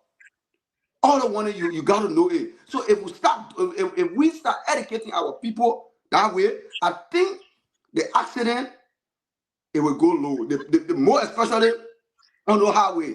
So when I come here in Chicago, anything say, although we all understand, we feel sympathy for the family. But when we come here and say because the government wrong, or I hear my brother talking, say maybe a man was drunk, or maybe why would you even say that? Accident. You know how many people? Do you know how many people? Even the judge we are with you. You know how many accident judge we have? You know how many people he killed? So the people that were driving, they were drunk, they were on drugs. We shouldn't politicize this. It can happen, the accident. But what we can do, like my brother said, he said, yeah, let the people go sue. Let it open an investigation. If the law say in any regulation of the driving book, I challenge anybody to tell me, say, if the law say you should make a U-turn in the middle of a road, then I will succumb to that. If any law says but the a law U-turn, say you must kill somebody when you see them. no, we're not talking about to case. You see, it's not. You see, you No, just drop. You just say this different way. Anthony is always guys, this doing this this. is Anthony, you can stop. Stop. Anthony. You know that we have a rule on the show. Please respect the rule on the show, Anthony. Let me that conclude now. So I make it clear. Yeah. So yeah, but just before you conclude quickly, Moba, I was just talking to someone in the background. There's an emergency. There's a fire outbreak. Somewhere in Sinco around the telecom or so. Let's bring the guy on So man, speaking. so Baga can start the fire too on people. What the president want to do? So the Megan gave us some update on this fire outbreak. Hello. Yeah, merci. Okay, yeah. So you are live on the radio now. Tell us where Yeah, exactly. this is Arthur Tommy, right on the main road, on the main boulevard, 19th and 18th Street to Telecom, between 19th and 18th Street, right to the garage there. There's a fire outbreak. Yeah, please try to call the fire service. We're trying to call 911. Nobody responding to the call. Between 18th and 19th Street in Sinco. Yeah, it's very good. Where and they they have have garage there. Cars are parking all in the garage. They have to call fire service quick. Okay. So thank you very much for giving us the update, and we hope the Liberian National Fire Service can move in as soon as possible. Thank you. Yeah, thank you, Nancy. Thank you very much. Okay, so we just thought to throw that in quickly because this is about the lives of folks, especially in a garage where there are so many vehicles parked. You never know what might happen. That extend from one vehicle to another, and then it becomes so chaotic. We hope the Liberian National Fire Service it can move in as soon as possible. Emmanuel Farr, the deputy director there, Conobava. We hope you guys, your guys, in and address the situation as soon as possible. So thank you. I want to conclude. I should wait. Come here. What's the conclusion again? My man, I never conclude. I would only take 10 seconds. Okay. Take 10 seconds to conclude. I think we'll just go to the line here after because my man. Yeah, So Nelson, I got information. to counter. We don't want no information now. We will give everybody their time. We'll give everybody 30 seconds across the table after Emmy. But just conclude. Yeah, that's 30 seconds. That's my 30 seconds. I don't appealing to the Ministerial of Transport so they can advance their lesson issues so people can be able to take and the lesson on the transport, right? The lesson on the transport. So that why so let me that made that clear because my brother Nelson look at me. Lesson on the transport. Yeah. So what they can do, Nelson, all we ask them to do, let them go by the law. Before you get a license, let it be like that the people who just buy that motorbike or motorcycle or car whatsoever, let them go by the referral channel. Let it sit down, they put a text on the computer, you do it, you go, you do your driving test. I think it will be better a lot of people will know when, how to turn around, to make a U-turn, to yield, to do stuff. Thank you, It will Baba. be a Thank great help for Liberians. right now, let me say this. Right now, there's a process similar to what you're saying that's in place. The only thing I can speak for now is you going to do a practical, test out there, drive a vehicle, so that based on that they give you a driver's license. But if you went for a driver's license, like when I did mine, they did my eye test, and from a distance they put the object, they ask you to all this kind of stuff, and yeah, they will have the signs ask you to interpret. Blessing. It may not be as sophisticated as maybe you're talking about it, like in the But Nestle, US. you know how many people in our country But having driver again, license? It's not yeah. So legit. so so that's it. Hallelujah. But let's get Emmy to come in. Then we're gonna give Francis his 30 seconds. Emmy, welcome to the show. Thank you. Thank you. Hey guys. Um, yeah, nothing. This is a sad story, and my sympathy goes out to the bereaved and the ones in the hospital. I wish them all speedy recovery. And but it's also sad that some of us come on here, we're trying to play politics with people's lives. Okay, use the accident to try to, we're trying hard to act like, oh, we understand, we ain't simple, but then we want to bring politics into it, and it's really sad. This was an accident that happened, and yes, every necessary step needs to be taken to investigate how come out with the drug statutes. I don't see anything wrong with it. Yeah, I think it's a Exactly. good thing to do drug tests to see whether the person Yeah. but I don't think that someone the influence should be in a president convoy, something like that. But then Never again, know. uh, uh, um, my brother Anthony said that, oh, he could have stopped, he could have did. You cannot tell. It's an accident. There's a way you could stop. Somebody can be turning in front of you. You say, oh, you seen the person. It depends how far you are from that person.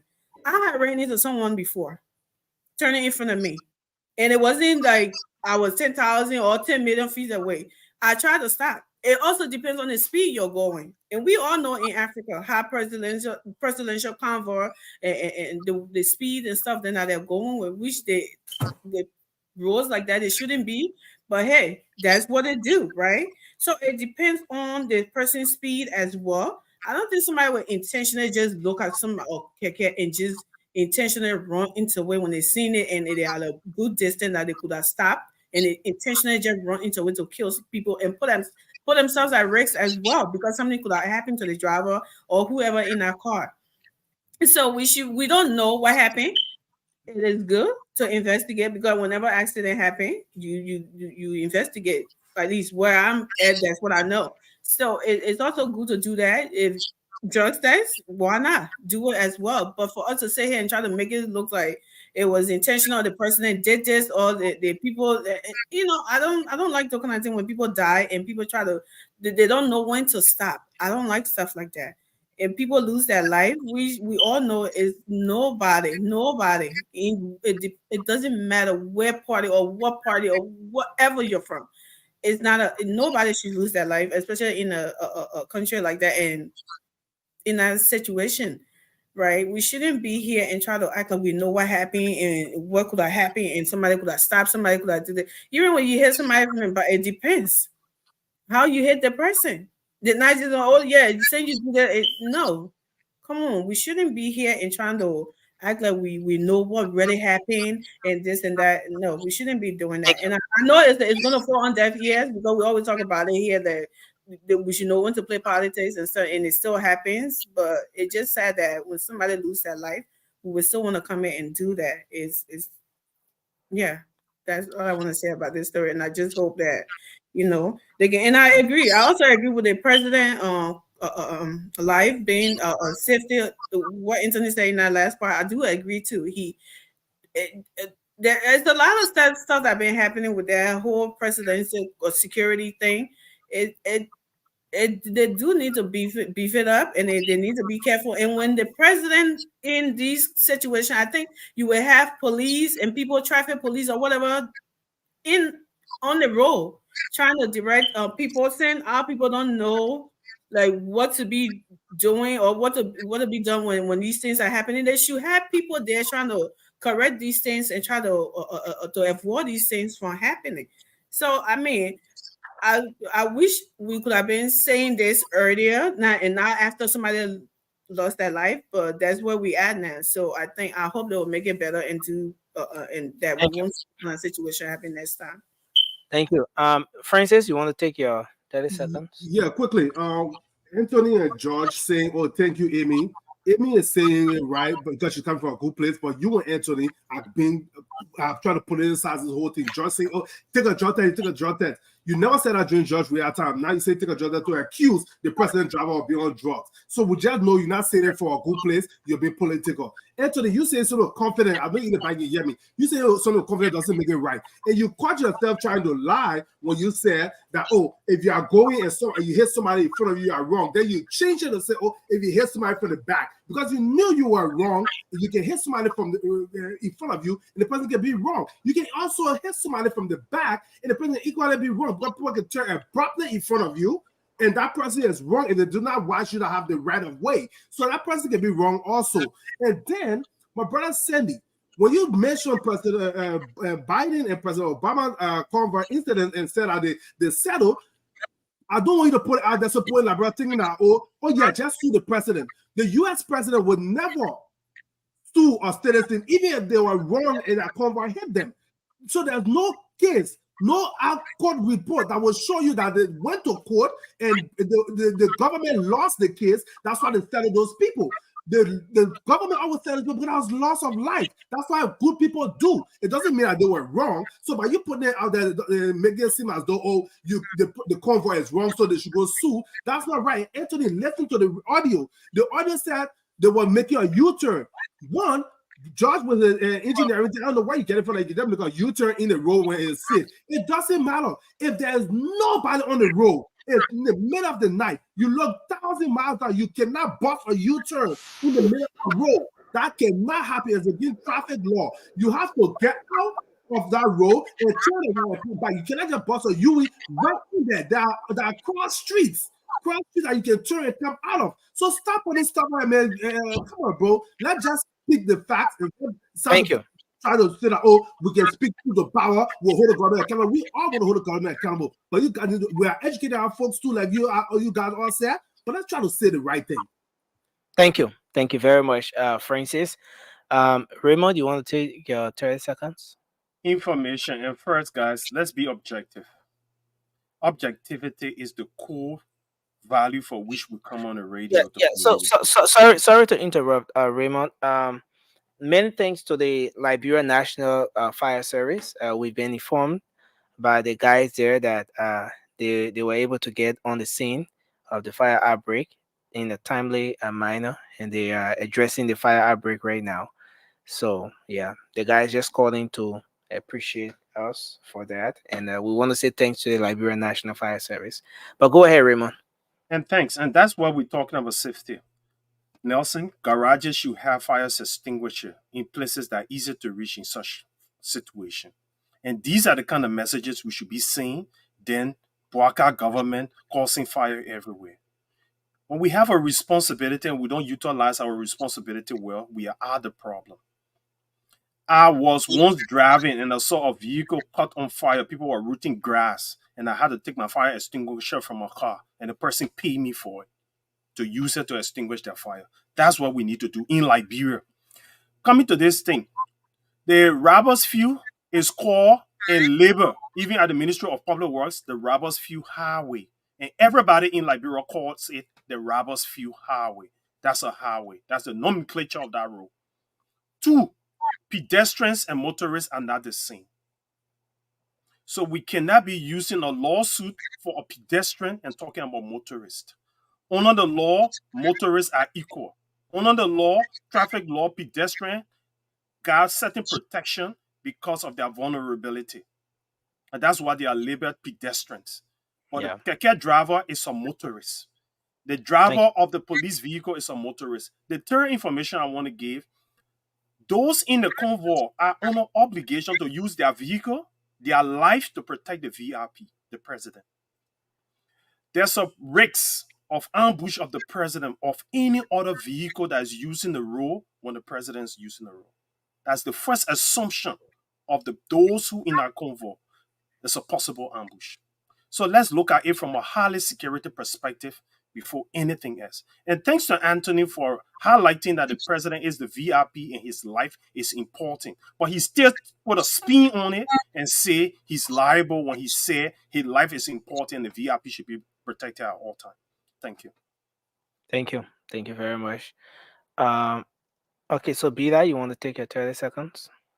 Yeah, thank you, Nazim. And I think we are on point. Maybe from different angle.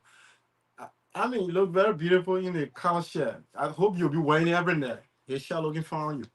That's very beautiful thing. And Sunday, I Thank you, kind of check Bila. it, and I want to believe that you will share that report of the antecedent you are getting, the historical antecedent you are getting in relation to President Obama and that stuff. But I try to make my research. I've not seen anything in relation to that. And like Francis Cresci, a government can come up. I don't want to believe that government vehicle or a president vehicle, because we're talking about a presidential vehicle with get involved in an accident and there's a loss of life. The president just sit and look at that. And not comparing that. Like I said, we don't want to be defensive on these things, but in our country, people has been always like this. And we educations upon education needs to be provided to our people. Somebody Okay. special about giving driver lesson to people that does not have the any registered authority qualification to get driver. All these things bring accident, but we're not looking into these things. And there's a lot we need to do in our country when it comes to driving. Thank There's a you, Bida. lot. We're trying to just run up on this now. So I think we've gone across the table already, and it's very important that we take some calls from our folks out there. But just before doing that, yeah, guys, let's please mute. Just before doing that, Anthony, you smoking on the show? uh, come on, man, come on, guys, come on, guys. You know Anthony cannot be doing that. Who's no Rudolph? You don't do that on the show. We're on radio as well. I mean, you don't do that, please. Um, if you have something to say to Anthony, if there's something you see on his field and you want to talk to him about, text him. But I mean, we don't we. I mean, I don't know how to put this, but guys, please. Um, today there was this audio that got leaked, a conversation between Representative Yeka Koluba and that of Mike Jabate, Oh yeah. Minister Jabate, and where the minister was angry. But all of this has a root in the situation that transpired at the Old Road when the police, on the 22nd of July, on Monday precisely, decided to carry on some activity in the Old Road area. According to information, they got a tip off as always and decided to follow up on the information. And a gentleman by the name of Mohammed Jallo, age 36, of the Fula tribe in the Old Road area, was brought down for unlawful possession of controlled drugs or substance.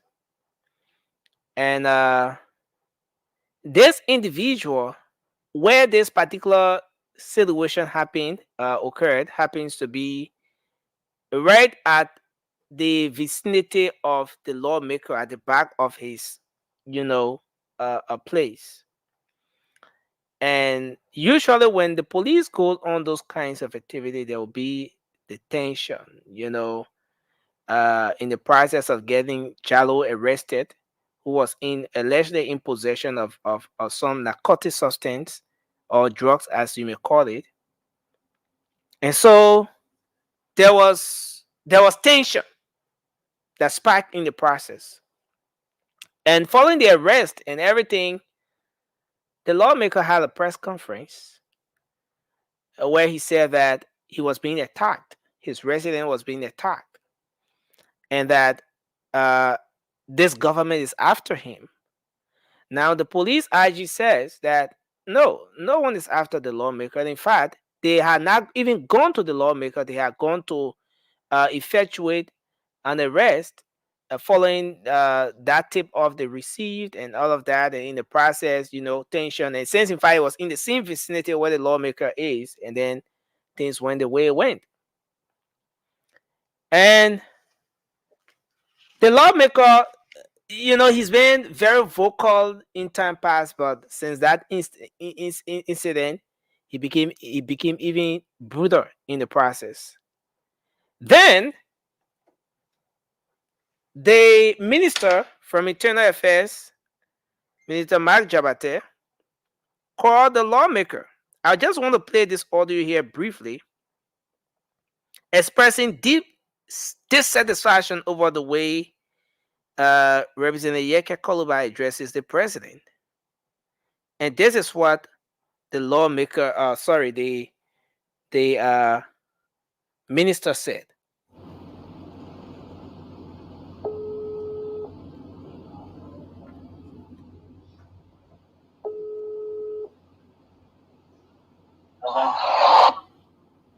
Hello? Hello? Yeah, Mike, you were calling me yesterday and I just missed your call again. How are you, sir? Let me tell you something. I don't want to lie to you. I'm a trained man from Russia. I spent 2 years in Russia.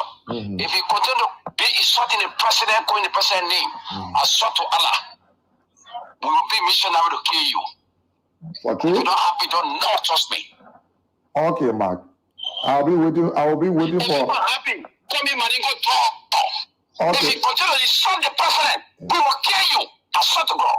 Try it. Okay, In Mark. 3 weeks from now, what's going to happen to you? Okay, Mark. You are very foolish, man. Why you being insulting the president every day? Okay, Mark. Why you being insulting the president? Okay, Mark.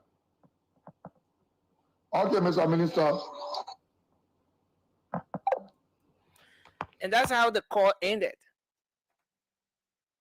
That's how the call ended. Immediately, when the news broke, the minister called earlier on the Spoon Talk today to say that he said what he said out of anger.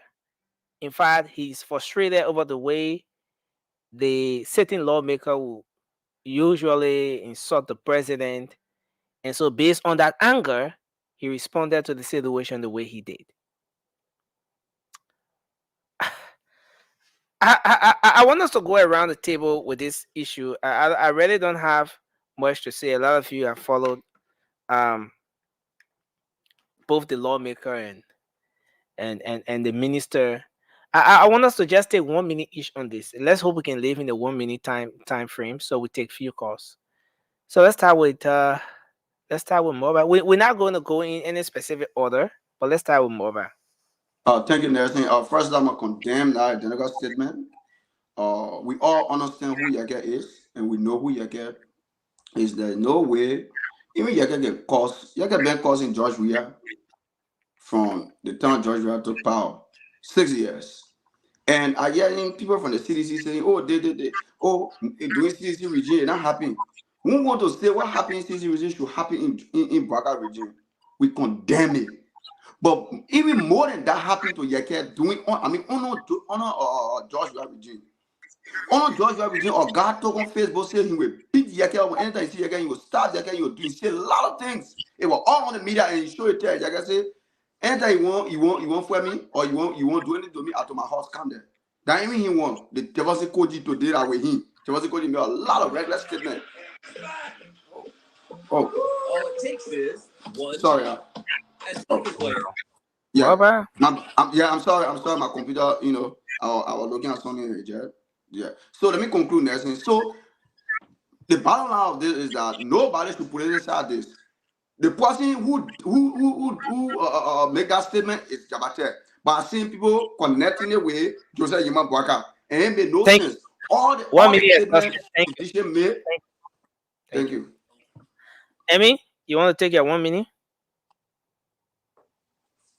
Yeah, nothing. I'm kind of shocked. I don't really know what to say listening to the tip. I think it was despicable, and my job I said shouldn't be making such a remark to Yeke. Everybody know Yeke looking for attention, and this is what he wants.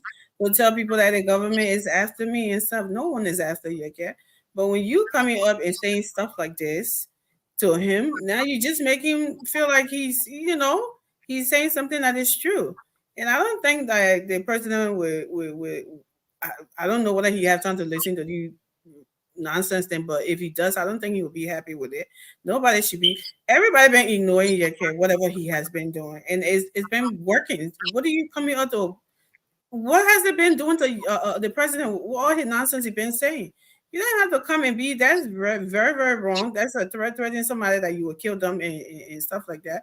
I know he will not do anything. I don't think my Jabata has the strength or right or anything Russian train whatever to do anything. But if you say something like that and something happened to Yeke, what happens? You get her accountable for it, and I think it's wrong, and nobody should be doing that because it doesn't matter who's saying what. That's what I'm Thank going to you. say. I think it's wrong. Thank you, Emmy. Sandy, let's hear you quickly. There is an expected level of maturity that comes with governance or when you are in public space. Mark Jabate is in the public space, he's in the public office, serving the Liberian people. We know Yeke's position. Nobody here agrees with what Yeke say about any president, whether it was President Weah yesterday or President Boakai today. We disagree with his position, how he talked against our president, how rude he is. We don't agree with that. But for a public servant being paid by the Liberian people taxpayer money to come and threaten a certain lawmaker, talking about he got training from Russia and he would kill you, he gave you 3 weeks. We have seen Mike Jabate also disagree with President Weah on so many occasions, publicly. Who threatened him? I think the president should suspend him. Maybe firing him might be a little too rough. Suspend him, set an example that public official should speak with some level of maturity. Don't don't show your anger out there. Have some level of emotional intelligence. Thank you, Sandy. Remo? We all know who Yaka Kolba has been, even coming from the George Weah region. And he has the protection of freedom of speech. He can call names to people in government offices. And everybody got a right to call Yaka the names that he called Joseph Yema Boakai if they want to. So if Ma Jabate had called him those names, he would have been in no position of such. But the fact that he made terroristic threat, talking about assassinating and bringing assassins, he's not fit for government. He should not be suspended. He should be dismissed. And Joseph Walker, you have. What do you make of the fact that he apologized? He called. Apologize doesn't eliminate threats. He said what he said to Representative Yeke Koloba out of anger. He was angry, and then he just let it out. So if he's angry and he took up the phone, took a time and call someone, he's not fit for public office. Look, we need our founders of our species as Liberians to serve us in public offices. It's a privilege to serve in public office, and we need the best behavior. And the president, Joseph Yuma Baka, have an opportunity to show to Liberians that he mean well, and this is not business as usual. I like Ma Jabate. I like his work. I like his work ethics and how he helped the needed, but this is not fit for public officer. If that's your behavior, talking about trade train in Russia, that's not what we want. We want a civil society. We want to disagree with one another based on ideas and use words and not talking about taking people's life. If that's who you are, you're not fit for our government, and our Thank you very much, will be taken from you.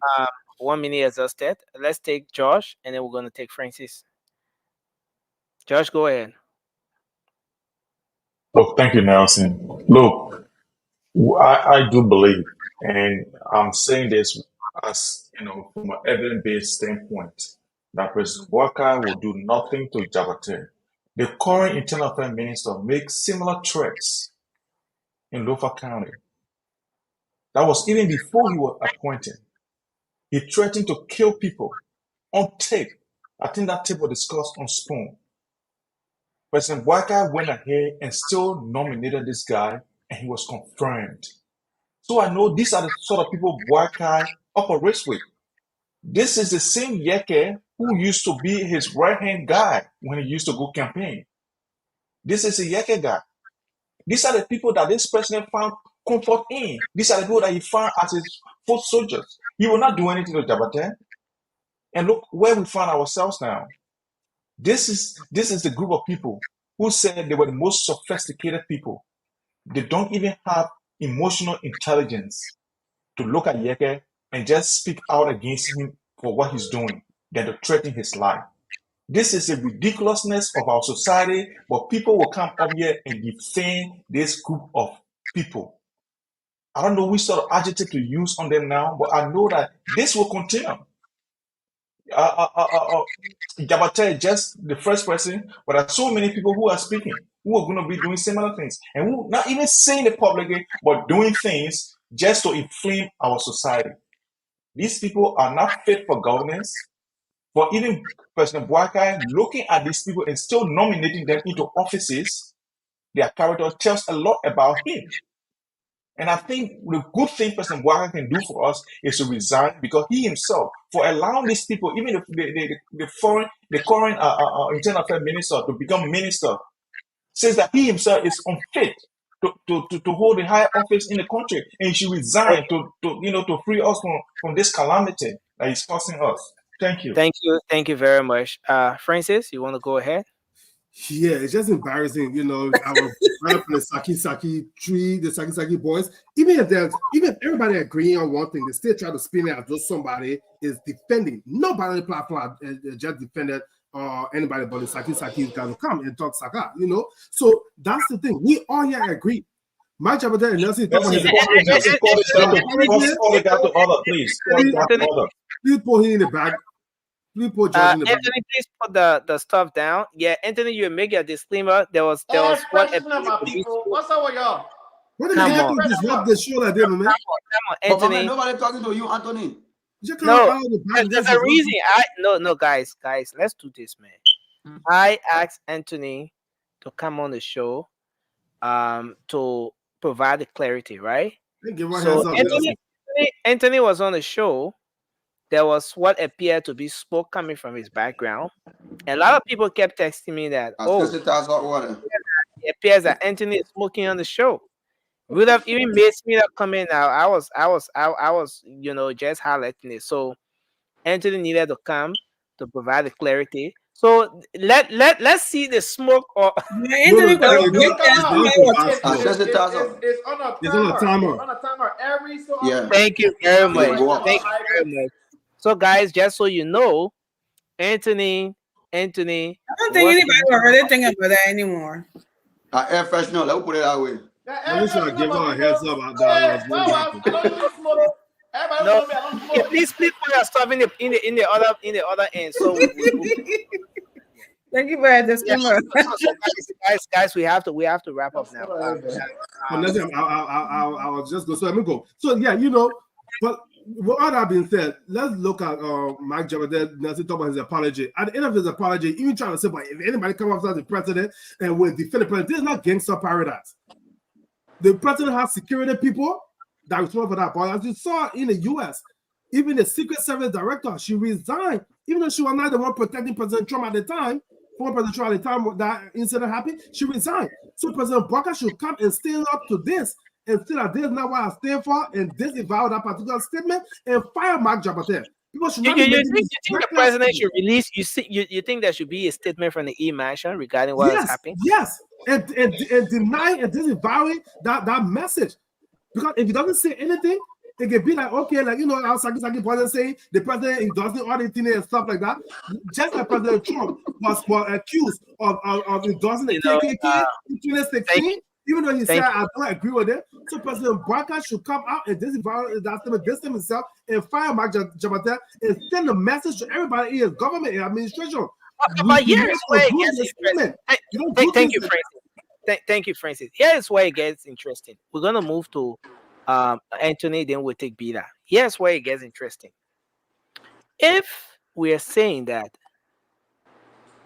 Yeka says everything he says to the president and he's being protected by freedom of speech, you know that the Yeka has threatened the president before. He have said that numerous times. All right. If Yeka says what he says to the president and he's protected by freedom of speech, why isn't Mike Jabate protected by the same freedom of speech? If freedom of speech is the argument now that everyone is taking when the Yeka's statements are different. Look at the context. He said, "If President Barker do this, even though he's talking like he crazy, like he hearing voices in his head, no. Mike is different. Mike is different. They have nothing to do with Mike. He called Yeka called by phone and told him that he was telling him. If you don't stop insulting the president. Okay, thank you. Thank you. Let's take Anthony. Let's take Anthony. No, I'm just trying to figure something out here. But go ahead, Anthony. Then we'll take Bida.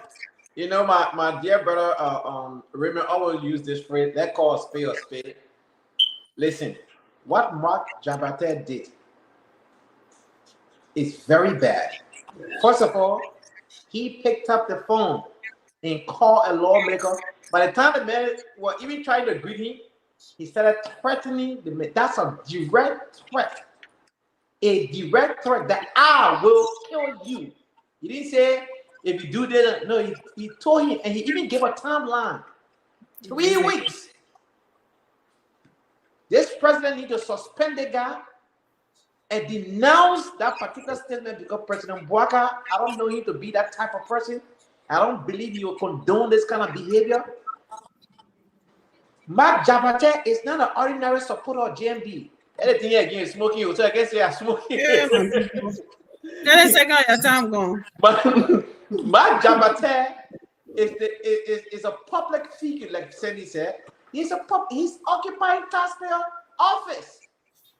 Likewise, Yeka Koluba is occupying taxpayers. That is true, but Yeka Koluba had never threatened to kill the sitting president. If Yeka Koluba ever opened his mouth to say that, trust me, they will apprehend him. He will not do it. Now, free speech is free speech, but you are also liable for what you say. We all have the right to express ourselves, freedom to expression, but you can be held liable if your free speech sent a threat to a person. In this case, Minister Mark Jabate went and called the city lawmaker and threatened to kill him, even put a timeline on it. This is serious, my people. Thank you very much. Very serious. Thank you. Bida coming, and then we'll take Vasco. Rudolph will be last on this talking point. My brother Francis, I don't know what you told the other war from Saki, but that's fine. You know, basically the pedigree of sycophancy in our country has always been like that. People feel when you do not have the kind of a qualification and you serve in a position. Like I said yesterday, there are many ways ministers feel that they could make a presidency believe that they're working. You know? And I want to believe, unofficially, I want to make a disclaimer on behalf of the government, unofficially, that was not the statement of the government. Though we have somebody. In what capacity are you making disclaimer? In what capacity? As a supporter of the rescue train. Oh, brother, what happened now?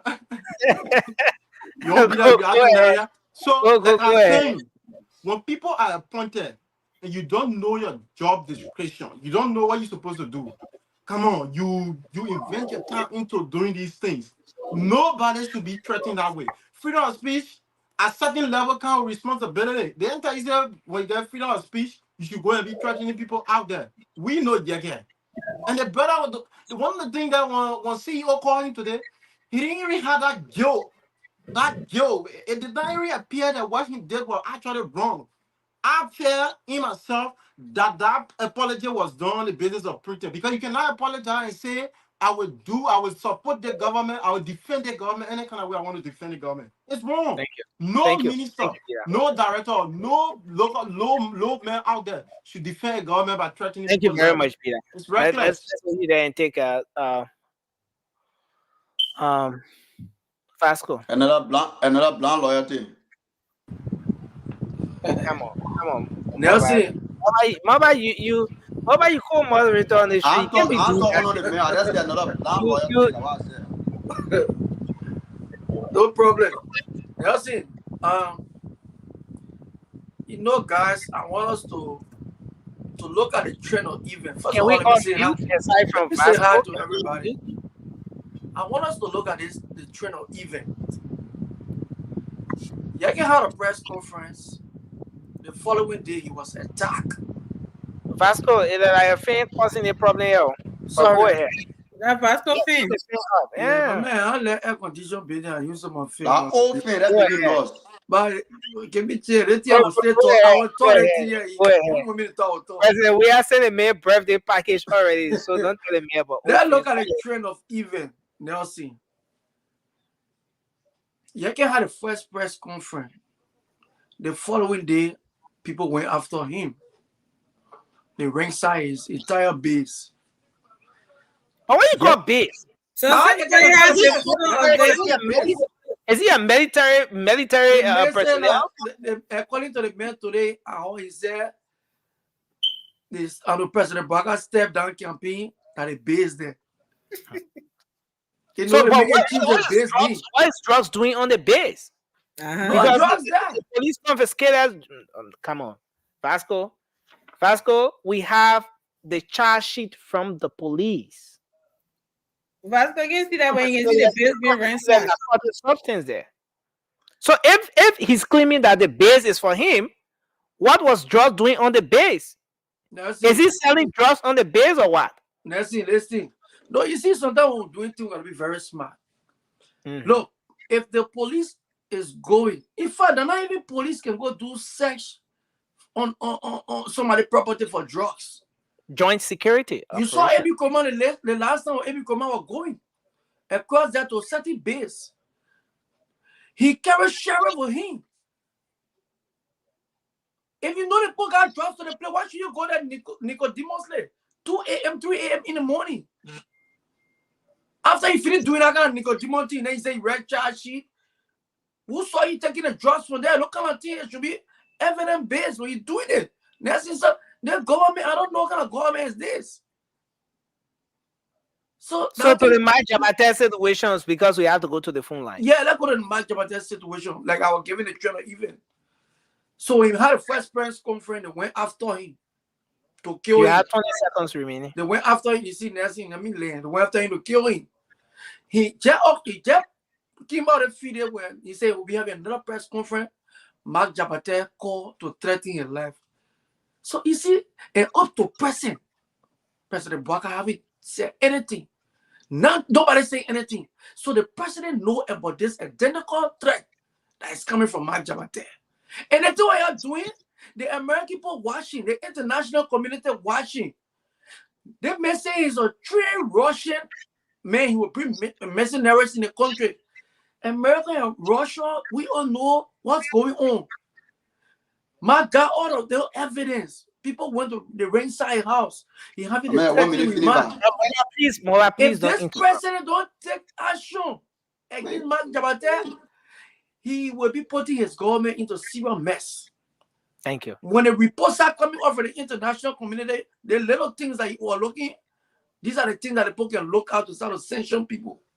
Thank you. Thank you very much, Vasco. Ruda, finally, then we go to the phone line. Does Vasco have more than 1 minute on this topic? Just to let I got 3 minutes. I get 3 minutes. When I read a talk, I can be all into my talking. My man, I 3 minutes. Just talk for them. I just want to tell you thank you because today you did your best. My brother, we're not taking another 5 minutes. Vasco, you just come on the show. Ruda, please go ahead. Yes, Nelson, I'm a firm believer that people should not just be given jobs because they campaign for somebody. And I think, and for a while, I thought we have passed this period where you will see some. Because the last 6 years, we heard Mr. We are saying publicly that there will be nobody that will cause the president and walk on the street safe anymore, right? So when we changed that government, I thought we have passed such thing. So in Nelson, in all honesty, I think all of us we ought to name and shame Mark Jabate for such statement. I think it was reckless. And I would agree with the other guys that JMB is supposed to. We are looking forward to hearing from JMB. He needs to denounce himself from these kind of things. And Thank you. No, Nelson, I come in now. You can come in up so fast. Pascal spoke for 3 minutes. I come in. Let me just conclude real quick. Nelson, Mark Jabate and Yeke, they are not too far from each other when it comes to how they use their utterances, right? If this was coming from an ordinary person, maybe I would not be saying what I'm saying. But the fact that Mark is in government, it appears that he is doing the biddings of JMB. And let me say this: this government, I don't think they are hiring ministers to defend the government anymore. People are hired in this position to do our job. If the president wants to be defended, we got security people to defend the president. We got people we got people who like us who are still out of government, and we can defend our president against other threats, right?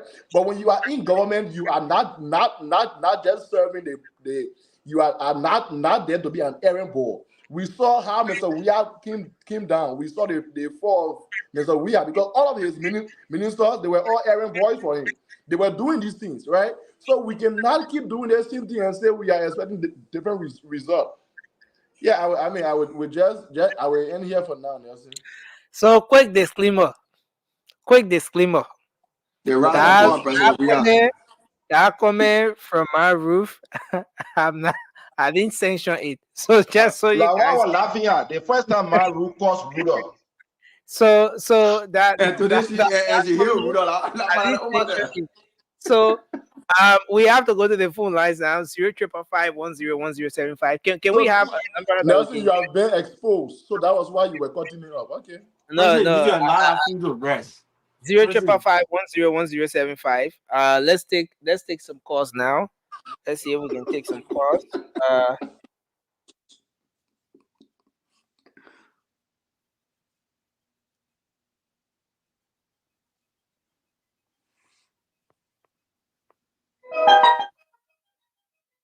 Okay, so you live, your name and where you calling from? Oh.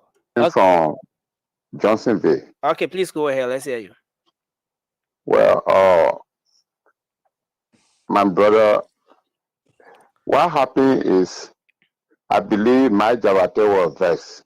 Mm-hmm. But equally so, Yeke had pronounced before then, the very day he said they attacked him. And he said, if they continue attacking him, he will attack Brakai. Even he went as far as saying he will join in the bush and become rebel. And nothing wrong with that. Okay. And my Jabate said if he continue to insult, he will kill him. I think you can look at it different. So, but you think it was a decent comment coming from a minister, a minister of this government, someone who.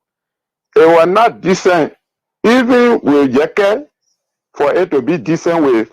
Okay, it's not decent from both parties. Okay, so sorry, we'll have to hold you there and bring on another person. I want us to just be. No, I just wanted to make comment on the accident. That's all. Okay, go ahead quickly. Let's hear you. All right, thank you so much. My name is Chuka Sumovis. I'm calling from Tubero. Yeah, go ahead.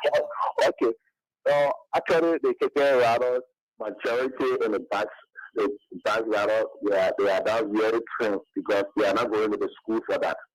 Myself, I'm a former bus rider and now I am a driver. Okay. And the driver lesson, it requires a lot of stuff. Thank you. Because the Ministry of Transport, they are working, but they cannot reach all over now. That's the problem. Thank you very much for your input. So, Emmy, I think you guys can take some calls from your end as make the adjustment from the background here. The number is 267-586-5479. I repeat, 267-586-5479. You can call that number to make. You can call on WhatsApp and regular call as well. So until we have a call coming in, does anybody have 20 seconds to make a comment? Oh, never mind. Here we go.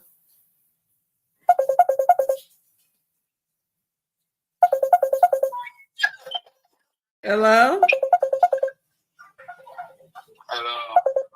Hello, caller. What's your name and where you calling us from? Yeah, I mean, my name is William.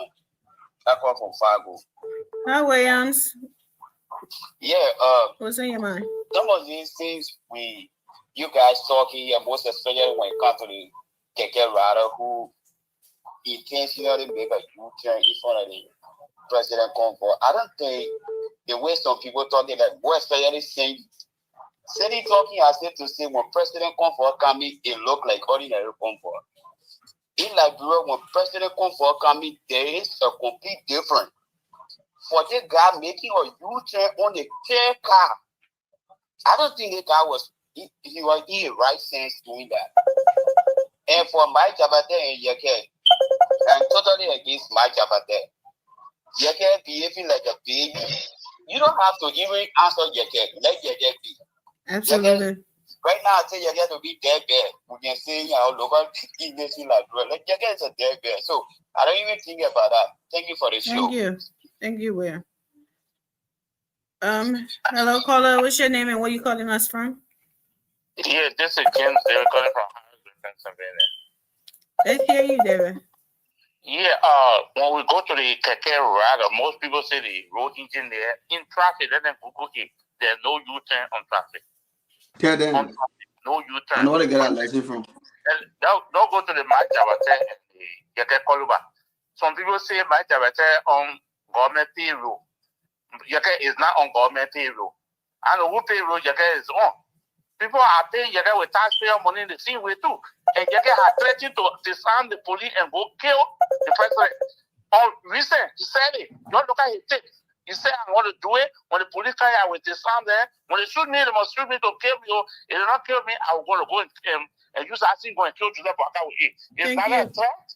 It is a threat as well. Thank you, Mr. David. We appreciate your call.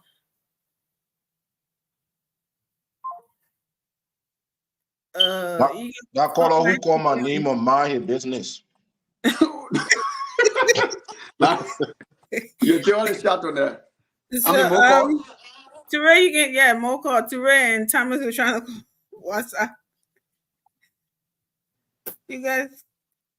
No calls coming. I can count on my 30 seconds. The calls can come. No, you could call them back. I mean, call them back.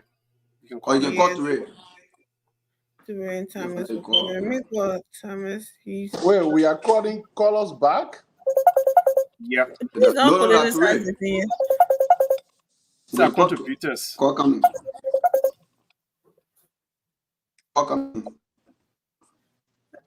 Oh God, you keep liking me.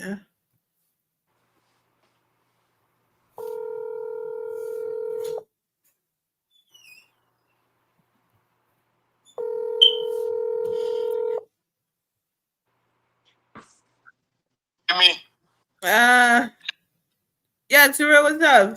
What's on your mind, brother? Am I on?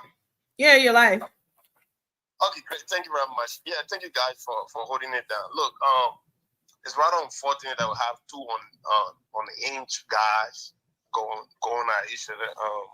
But not actually going at each other. Mike Jabata obviously going after Yeke in that manner. Absolutely reckless, unacceptable. But again, this is something GMB really need to step. He need to step on as fast. Mhm. We saw Eugene Fagon, what Eugene Fagon did at the Freeport. That was swept on in the rock. Nobody talking about that. You can't go be slapping people down there. And now we have another man in my job out there unprovoked, making such a reckless, terroristic, comment, trying to kill a sitting lawmaker. We can disagree. You cannot disagree profoundly, but you can't just go out like that, saying that you would take a life of a lawmaker. Yeah. That's absolutely unfathomable. I mean, and I just feel like we all should condemn it to the highest of terms. You do it. But I think firing him would be a little reach. I think so too. Yeah. You know what I mean? Suspend him and get him back to work. I would believe that it was snowing Batara tomorrow morning. Oh. And I believe him. I Thank you. how about it takes to kill you. But thank you very much. Thank you, Dre. No snowing, but so Thomas.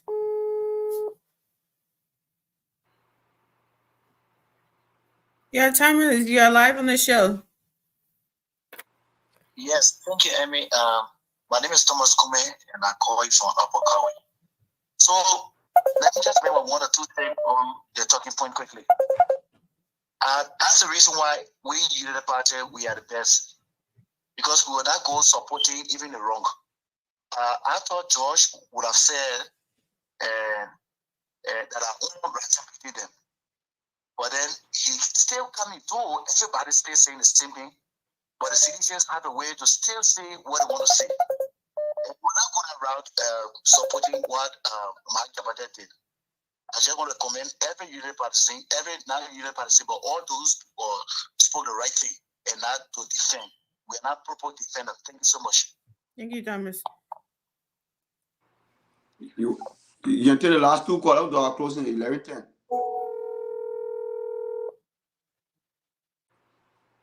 Good evening. Mr. Afra, you're live. What's on your mind?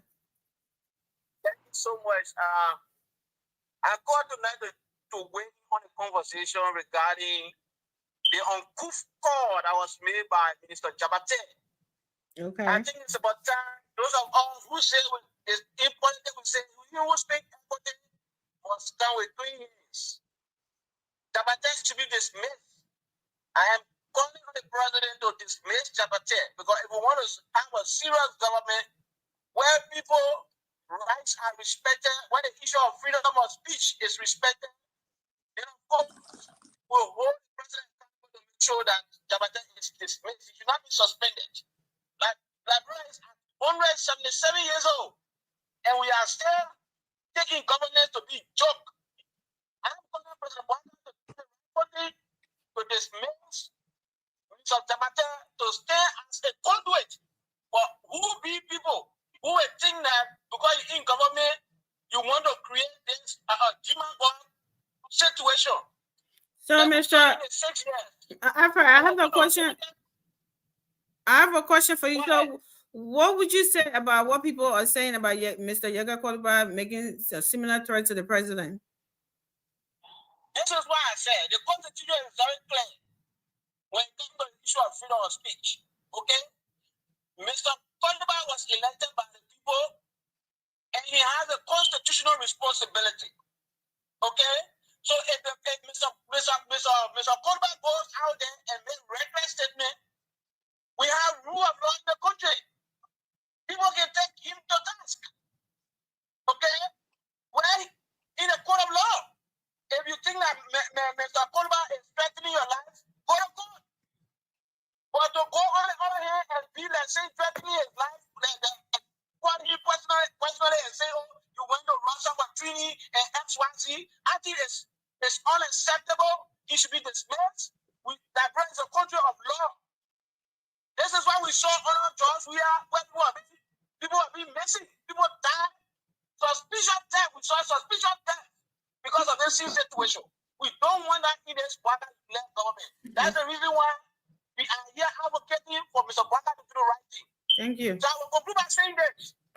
Mr. Tabata was wrong and he should be dismissed. Thank you so much. Thank you, Alfred. Thank you for your. You can take the last call. I mean, don't do our closing. Or the call coming, or that's it.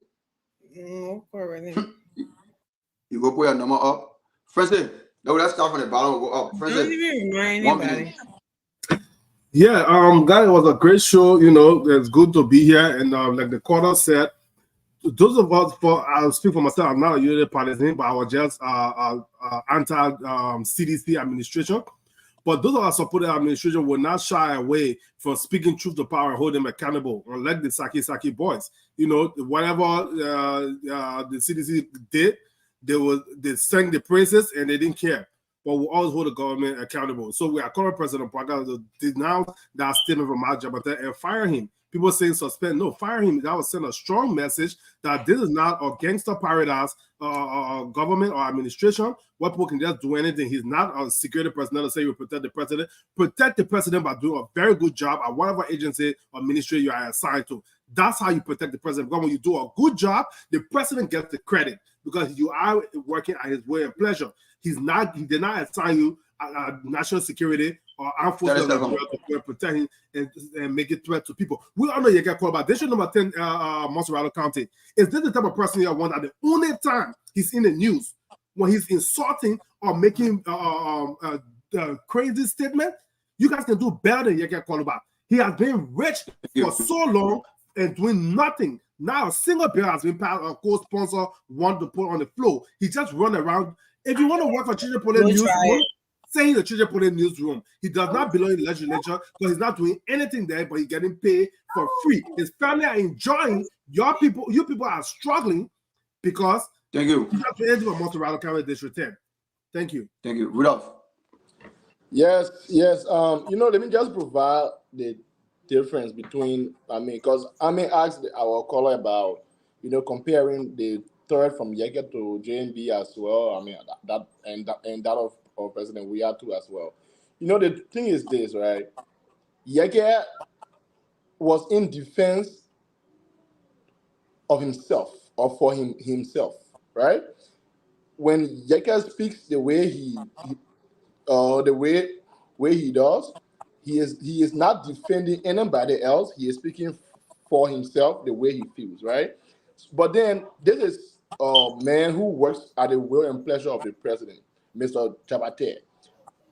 So this man, he is speaking in defense of the sitting president. It will imply that he is, because he has the ability to call the president and talk. So people who will listen to this, it has an implication on the president to a larger extent. That maybe this is what he and this guy has talked, right? Number two, the president has the power to fire Jabate anytime he please because of the implication on him. But the other hand, Yeke, the president cannot not chastise Yeke at will. No. So these are two different issues that you cannot compare the two and say, oh, because he does the thing to the president, so someone should do it to him. No. I think these are two different instances. But then to close, I think we had a good show today. We say our hearts go out to the bereaved family, and we wish those who are sick in the hospital, we wish them Godspeed. And to conclude on the issue of what I was next topic again. It was something that I would just stop here for now because it's already on my back. You don't want for tomorrow, Vasco. Yeah, this is something that it just showed to us that this is not a serious government. Not a serious no.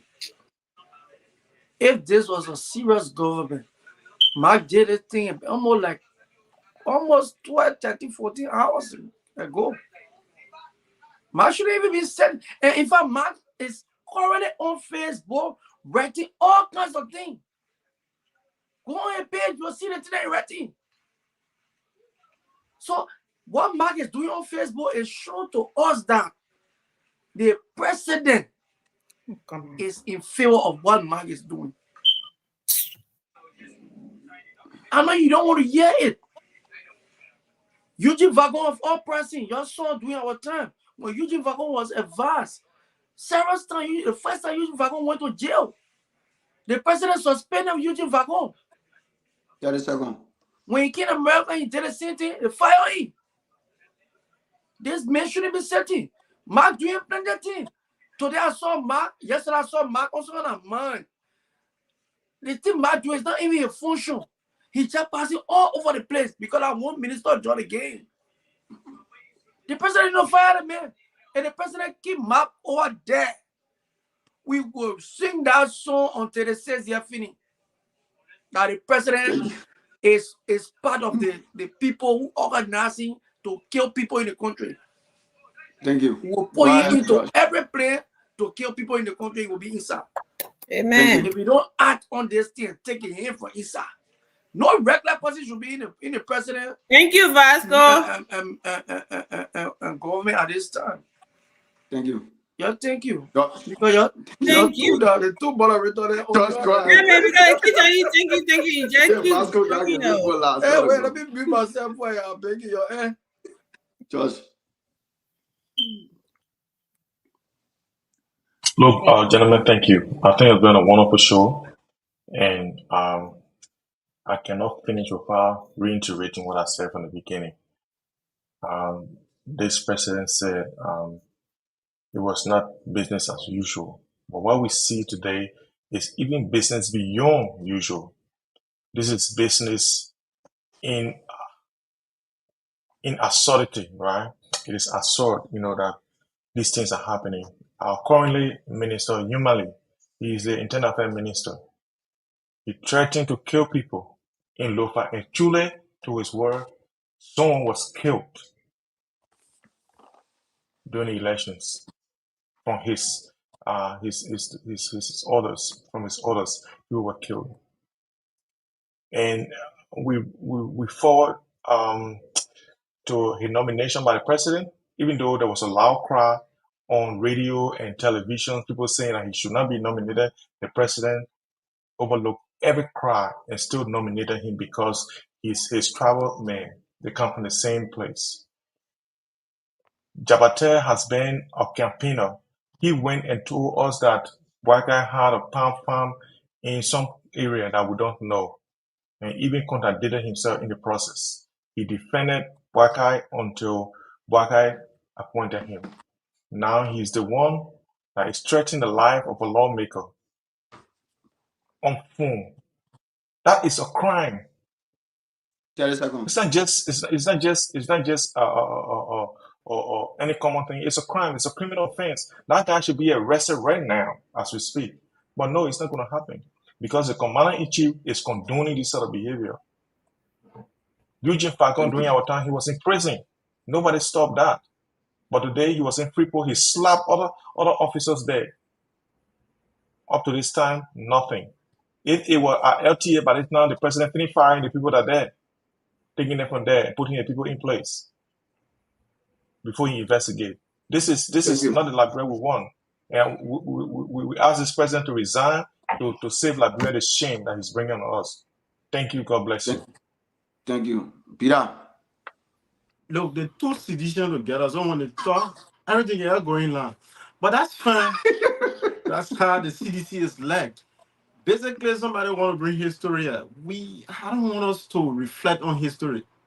Your government, militant slap one or two. You sit on the platform, you talk about laws now. We want to reflect your minds on some of the recklessness you're doing in the past. Nobody, no wrong should be covered with wrong. This is why we got a guts to come and talk about my job, that's the way we do. And let me share this story with you. Matt taught me in the key too. But that doesn't in any way. So, no. So you get a mind to come talk to your K2 teacher on a platform? So Matt taught me in the K2. You get a mind? No. The thing there is, that's it. Your K2 teacher? No. Not 5 minutes. Matt took him research for him. So Matt knowledge. No, Matt contributed to your educational journey. So we're talking about instead of recusing yourself from this discussion, you have the audacity to come here I'm meant to be patriot. and teacher, a man who helped build a foundation. They The might English is also, the they English might is teach you where you some coming of the from, Nancy? Russian, they might Eh? teach you some of the Russian training. I mean, I Yeah, don't know, Roger. I mean, I remember about Batala. I mean, I remember about Batala. So guys, on a serious note, just as Prophet Key is George, former classmate, that's how Schoolmate. My second being in the same class. that's how man, y'all used to eat whiskey together, man. that's how Bida is a product of Mike Jabate. So I was Yeah, saying, product of Matt taught me in a kid too, but you know, politics is not good for everybody. I can talk it, right? Matt became brutal when he engaged himself into too many politics. And today, me and Matt have gone. No, you gotta say teacher Mac. No, you gotta say teacher Mac. Minister Mac, because the man like Mac. Plateau. So they want to see you call the man, say, call me Minister Mac. So that's what the minister. That's how people are like when they drunk with power.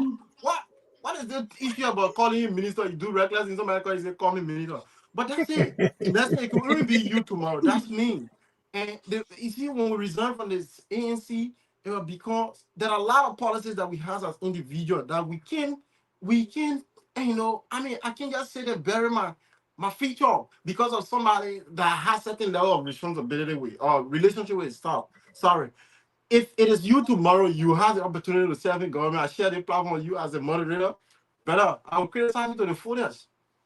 We will not compromise our country because of personal and relationship with people. So we talk about the issue of we talk about Mike, we talk about the previous issue with the personal motor vehicle. We need to provide more education. I agree with one of the brothers who said we should come one of these days. At least we may not have all of the expertise, but I believe that some of us we have drove car for some time. We may not give all of the law, the legal perspective that we have to give, but it's good that we give few information as to what we know about road safety and all the business things to educate our people. Let sometimes slow down the politics. Thank you very much, Leslie, and thanks to all of you guys. No, the guy logged out. I wanted to ask, does he have anything in common with Matt Jabate? Just listening. You knew you were coming for him. Why he ran away? Just listening to Peter speak. Peter, you got a lot of things in common with Matt Jabate, but we'll discuss that later. Yeah, the S. I mean, but people you went Paris Dormo. Always your school. You used to pay. No. We're not going there. Moba. Let's get Remo to come in. I beg you. So he who knows better should do better. The rescue mission came on the mantra of positive change to rescue our people, to not do business as usual. Personally, I like Matt Jabate because of his positive engagement with ordinary people. I follow him when he used to do a lot of good deeds during the George Weah time. That's how much I feel about him. But my principles for Liberia is about justice and fairness. Two wrongs never make it right. I listen to a lot of our callers justifying the reason why Mark Jabate responded to Yeke Kulva, threats to the presidency. Yes, we heard that. But what Yeke does is on Yeke. What Mike Jabate does is on him. Yeke represents himself as a lawmaker, independent lawmaker elected. He should be impeached by his people, and the procedures are there. But for Mike Jabate, he's serving a public office at the will and pleasure of the president. So we want to use this opportunity to call on the presidency to dismiss Mike Jabate for this and send a caveat to all serving cabinet and all of the appointed officials and will-be appointed officials that these behaviors are not acceptable. We can't do business as usual. During George Weah time, he called all his critics enemy of the state, synonymous to treason because you're critical of the presidency. He said all those who insult the presidency will not walk on the streets of Liberia. That was threat. That was terroristic threat. Mike Jabate, you can't follow the footprint of George Weah. We removed George Weah from our public office because he was not fit for public office. And so if you follow suit, we got to remove you. I'm sorry, I love you, but liberal comes first.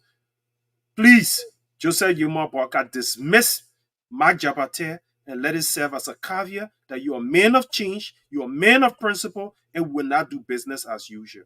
Thank you. The first time Raymond closed within less than a minute. Thank you. Look, the issue that we discussed tonight all center around rule of law. When it comes to the issue of the accident on the freeway, again, we send our condolences to the family. When I asked the family, or when I spoke and said, if I were the family, I would sue the government. It's okay for people to sue government, Francis. There's nothing wrong with that. Suing the government does not mean you are suing President Boakai, or that President Boakai will even go to court. And when people sue government, the government settle, that's the right way. That's the right way. That is not empathy. That's respecting rule of law. So if the family win in that case and the government decide to settle and pay off some bills of, the take care of the burials or just, medical bills and whatever the case, they decide to settle it, that's respecting the rule of law. We must test our judiciary system. So it's okay to sue government in this case. I think by suing the government would delay investigation in that case. Look, on the issue of Mike Jabate, I think Raymond, I was going for suspension. You said, dismiss, and I totally agree now. I changed my suspension to dismiss. And here is why I'm going for dismissal now. America, we claim, is our biggest ally. We know the relationship with America and Russia. Someone call a lawmaker and say, I got my training from Russia. I will kill you. In 3 weeks, you'll be dead. And we think that's a joke. Don't you know that all those things that happen, most of them go on YouTube. People post them on YouTube. They post them on Facebook. Not only Liberians, we're listening to those things. Foreigners, we're listening to them. And another thing, we want a Liberia that is peaceful, or Liberia that people will be attracted to. Let not my friends go on YouTube or Facebook and see that kind of a recording and be scared to go to my country. I want my friend, when they come across contents from Liberia, it must be pure, it must be exciting, it must be peaceful. So I agree with you, Raymond, and everyone else. President Boakai should dismiss this guy. President Boakai, when you suspended the drugs enforcement or leaders, I came here and commended you. Please suspend this, dismiss this guy. He don't have the emotional intelligence to serve an office space. We are not in campaign season. And I agree, somebody said, do not appoint people just because they campaign for you. I will not want to be appointed because I campaign for somebody. I'd rather be appointed because I'm qualified to serve. Great show tonight. I'm going to leave on this. My brother Bila, you came in and challenged my skill level research skill. When I mentioned the 2 cases that happened in the U.S., President Biden and President Obama, you demanded me to provide the evidence. I put the evidence in our private chat. I hope you have read it. Oh. Not to boast, but I'm very good at skill level research. So next time, don't come here and question it. Thank you, Sandy. Those are not evidence. I'm sorry. Those are not evidence that the government was wrong. It's far-fetched from the evidence, Sandy. Exactly. Those are not evidence that the government was wrong. Does not mean they're wrong. Man, will be an open door bass tomorrow. Disclaimer, yeah? Go ahead, Thank you, guys. Yeah, great show, right? Once again, our condolences go to the bereaved. I don't know how many people died today, people. I'm not sure. 1. Oh, I seen a CDC post that said one so far. Died. Other people are in the hospital, so we don't know the outcome. But one so far that was put out at the they are unstable conditions. This is why I say using people's lives to politicizing is really wrong. I seen a post from CDC people today, 4-person, but I got killed 4 people and all of that stuff. So I really didn't know. Somebody said 6. Vasco. George and Vasco. This person, this is not funny, but we gotta stop, brother. You praying for 6 person to die because you want Boaga to look bad, but Boaga wasn't driving that car. So I don't know how many times he said it. It will not be Boaga issue. It's Boaga convoy. It's not Boaga driving that car. So let's just get that right. And while we all condemn Mike Jabate for his, I don't know, I'm gonna say outburst or whatever towards Jürgen Koluba and something, I think firing him is a little. I still think it's a little something. I think when he gets suspended, that was set that can still set as a something for everybody else to go by, and not the person will still be sending a strong message. I think yeah, my Jabata is strong. We like, but be that's their power and want to show everybody, want to flex that muscle to tell the president I'm on your side, and we shouldn't be doing that in our country. The president know you on his side. You campaign for him. That's enough. Campaign is over. Do your job, and just let Yege be the nuisance that he is. Like, everybody know who he looking for this cloud. He looking for the attention and everything that he want to be relevant. He going on the other side. Still, nobody attack Yege. My brother come here talking about they ransack his house. When Yege house used to be ransacked and shoot at and do it. We saw those videos everywhere. Only Vasco one can see those videos now. That you get claim it happened and nobody, and when you talking about drugs dealer and something, no. If a police go to your house to do something else, they have the right, if they will have the right to search, they see a drug, they can sell something. The DEA or whatever don't have to be there before they say, oh, we see they want that drug, but we're not touching it because we're not DEA. That's just absurd for you to come in and say something like that. So we shouldn't be politicizing everything, talking about Boaga do Boaga do that. You can say it. We know you, Vasco. That's what you do. Who's going to take you seriously for that? Okay. But I don't think Yeke making threat to the president's life. I never heard him. I heard him cursing and stuff. I never heard that. And when people are connecting it too, I think it's fair to do that. But we should also condemn Mike Jabata and not say, oh, because Yeke did it, so Mike Jabata should do it. No. Yeke should be held accountable when he threatens anybody, however way the law provide for a lawmaker to be, but that shouldn't mean that someone appointed by the president, a minister, or somebody supporting the president should do the same thing too. I don't think we should all be something for that. So that was wrong. He was wrong for doing that, and he shouldn't, and no one else should call anybody to Majarate. Come on, Sandy. Nobody gonna listen to that thing and think Majarate got some serious skills from Russia. Any missing. Come on now. These people they know better. They know these people, they just go on something to say stuff like that because they are single fans and stuff. I don't think that's going to have any effect on our country. It will have effect on Majarate because why? They do that investigation and they will know whether he really had any kind of connection to any Russian or something or not. So I'm not really worried about that. But I don't think these kind of tones should be spoken out there to our. I'm not even concerned about you get lawmakership to anybody whatsoever in the country. Thank you. I mean, there are a lot of things we don't worry about that destroy the image of our country. Exactly. Yeah, I know that there are a lot of things we don't worry about. We never worry about it 6 years ago, and we worry about it now. We should. We should. We should. We need. We That's a should change. have started worrying about it 6 years ago, and not just now. So that's another thing too. Thank you. Just have when accidents take place, when we It's a encourage crime. our people to sue the government, we're not raising a flag on public road safety. Yeah, that test the judiciary system. Nothing wrong with that. No problem with that. Let me do my closing now. No, I mean, doing no closing. No problem, I'm doing no closing, but that's it, man. That's why you guys are making any show. I think we Well, all do your done, closing and now. Do let your me just closing. let me just talk to our listeners. So yeah, like I should tell you, say you're not doing closing. I say you say you're not doing closing. But when I tell you say it's the time is up, you can get where you no. Oh, okay, you're a moderator. No.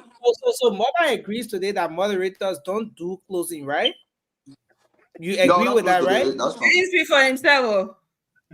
No, okay. So tomorrow people are moderators. Tomorrow, Emmy will be co-moderating. It means that Emmy will not do a closing tomorrow. Nah. Amy speaks for Nothing him. too close, but okay, I follow and I'm okay. But Nessie, the thing that made me very No, yesterday, it's okay. It's okay. It's okay. they It's okay. met Josh and I met talk for more than 4 minutes. Because Nobody talking is no interrupted bush. him. But some people thought they say he alright now. Now made me very. Don't I be don't go vexed. angry yourself, but that's fine, Yeah, but that's it, That is man. my That's it, word. Nessie. I'm It good. was a good show. That is Nelson. I think One, Andrew one you person talking in the about comment you section they gotta call be noosh noosh. You know what the person intelligent, said? my brother. Oh, No, I'm you- trying to make a character, guys. Can I please have 2 seconds? Noosh noosh say, my man, Nelson, let's close the show now. I'm sleeping. What up, news? You want to say about the bed? No, but Noosh, I Man, think we the should. comment section can be too interesting. No, I think we should. Nothing getting juju Now, today. this Nelson, comment please, section, right? I want to Nelson send a might end the shout show in to sleeping. Noosh. As much as Noosh is sleeping, Noosh can afford to let the show keep running and go to bed. That's a Exactly. committed follower, and then we should applaud and Look, commend that's the for reason why anytime I'm being talking, here. I always appreciate all the followers that listening us. Because Yeah. I mean, you know what it take? You just Yeah, sit put down, them you in the show watch movie from interesting. It's start to, I news in mean, you watch show Liberia. from start to end. That's too much, man. Like Noosh data, is US in budget when the you And watching US. that. in the last Noosh time is someone in the said, US. I read one of the comments, one of the commenters said, I'm in Liberia, sitting by my house, the mosquito eating me and listening to Yes, this I show. saw that That's how comment. Yeah. much we put into following this show, and that's Yeah, crushing then me he in a said, lot of ways. So yeah. nice. And then he said, nobody want to talk about that on there. He said it. Yes. I saw that comment. So So guys, I just want us to, just before we go, our sister Shirley will be doing a giveaway as part of the 26th celebration. That's a flyer right there. Yay. She'll be giving out some recharge cards, bags of rice, and all of that. What the passport doing in your hand? So it will be. I My got a man. So picture all to the get to things, back. all the things that on the here, you not see that only the Now, only passport. yeah. You promised me visa too? that the most That whole thing, attractive that thing whole for the thing. day. So the I want to be giveaway like a Pokémon pastor. the giveaway will Yeah. actually this is day itself at 9 a.m. Liberian time, and so I hope to join her on that giveaway as well. I'm hoping to join her. I will join her if I want the giveaway. So What do you want win too? who What do you me? want win? Nelson, are you there? No, I mean I will join her as co-host for us to give out some items for us to put smile on the people's faces now. What are some of the things that are available? That will be given. Follow the show on that day. Bags of rice, scratch cards, and a lot more. Be going out. Somebody sent me a text message. Somebody sent me a text. They say she giving you a tattoo. Anyway. Your own thing must say that. No, she's married. She's happily married with kids and Start defending Look, her. George, people that George shouldn't be putting more shit in it. Shit is taller than you. Oh, That one that laugh. That one that big laugh. I saw that guy in the gym. That laugh. You see Josh in the gym too? No. Man, look here. That's not going here. In shelter, Man, anybody in our we group, saw you when then you that chose not to person wear shirt and illegally keep get your a blazer. disabled pass for parking space. I know whether that Mr. Gentleman. Let's put me in the back straight. You thought you were modeling on Mr. They Gentleman. make it on the show. Only the blazer on him there, no shirt on it. Then he's showing Yeah, your I chest. saw the man. Josh, what are you Yeah, I doing? saw that, but what is going on shoe? I said, Josh, what are you on? They were acting like the Fresh Prince. The Fresh I Prince. said, are you sure you're not in the wrong place? News said Shelly is 4-1. There God. No news. Part 2, she said. That's one do up there. So, There's Noosh, actually that toy is our brother Josh. No man, I'm 5'8", man. 5'8". No, we guys. asking you to tell I me. told you guys, when Josh came to Liberia, I met Josh. Josh and I ate together, everything. Josh and I met with lecture. We talk. Anything I tell you tonight about Josh, I'm gonna believe it. I'm gonna talk. So the people in the comment section, you tell me if you want me to talk. Because the thing I want to talk, Josh is. Talk. They're hearing you. Talk. I am 5'2". My ID 5'2". And he can make five too. We know That that is you. They say that is you. And he can make five too. No kidding. No kidding. My high heels. Plus my high heels, I can go almost 5'8". So, so why? I want you to ask her. Why she always friendly with a he? So her he's at 6 inches. In the gym and all, the gang be wearing knees there. In the gym and all. So that's how we do it. Okay. So Shirley, your he's at 6 inches. So guys, I wanna say watch out for Safari Testify. We are doing our July 26th giveaway. All you have to do to get more information and be part of the lucky winner, you need to follow our page Safari TV. Follow our page. We have a lot of giveaway coming up, but the first one is going to be the 26th. You can win a bag of rice, a hot bag of rice, trash cards, and all the goodies. You don't want to miss it. If you have your loved one in Liberia, allow them to follow our page, and let's give out some prizes. So Shirley, listen. News say your height can fluctuate. In the summer, you 5'2". In the winter, you 4'8". Where you agree? Why is that? No. When I said my heels have 2 or 2. Let me move from here.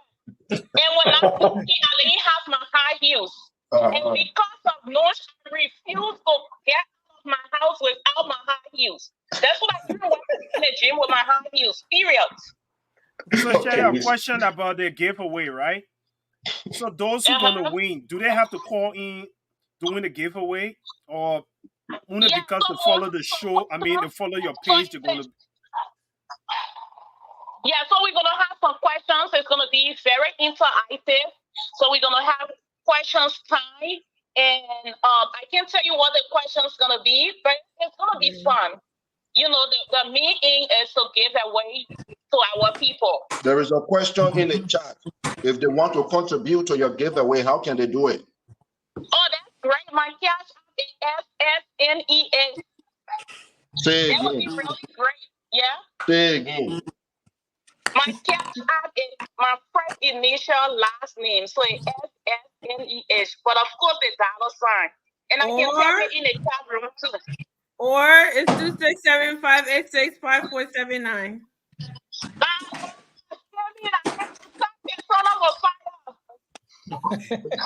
And maybe we could use tomorrow, the end of the show, too, to create some awareness, and Nelson could pin that as well. I'm going to be on tomorrow, guys.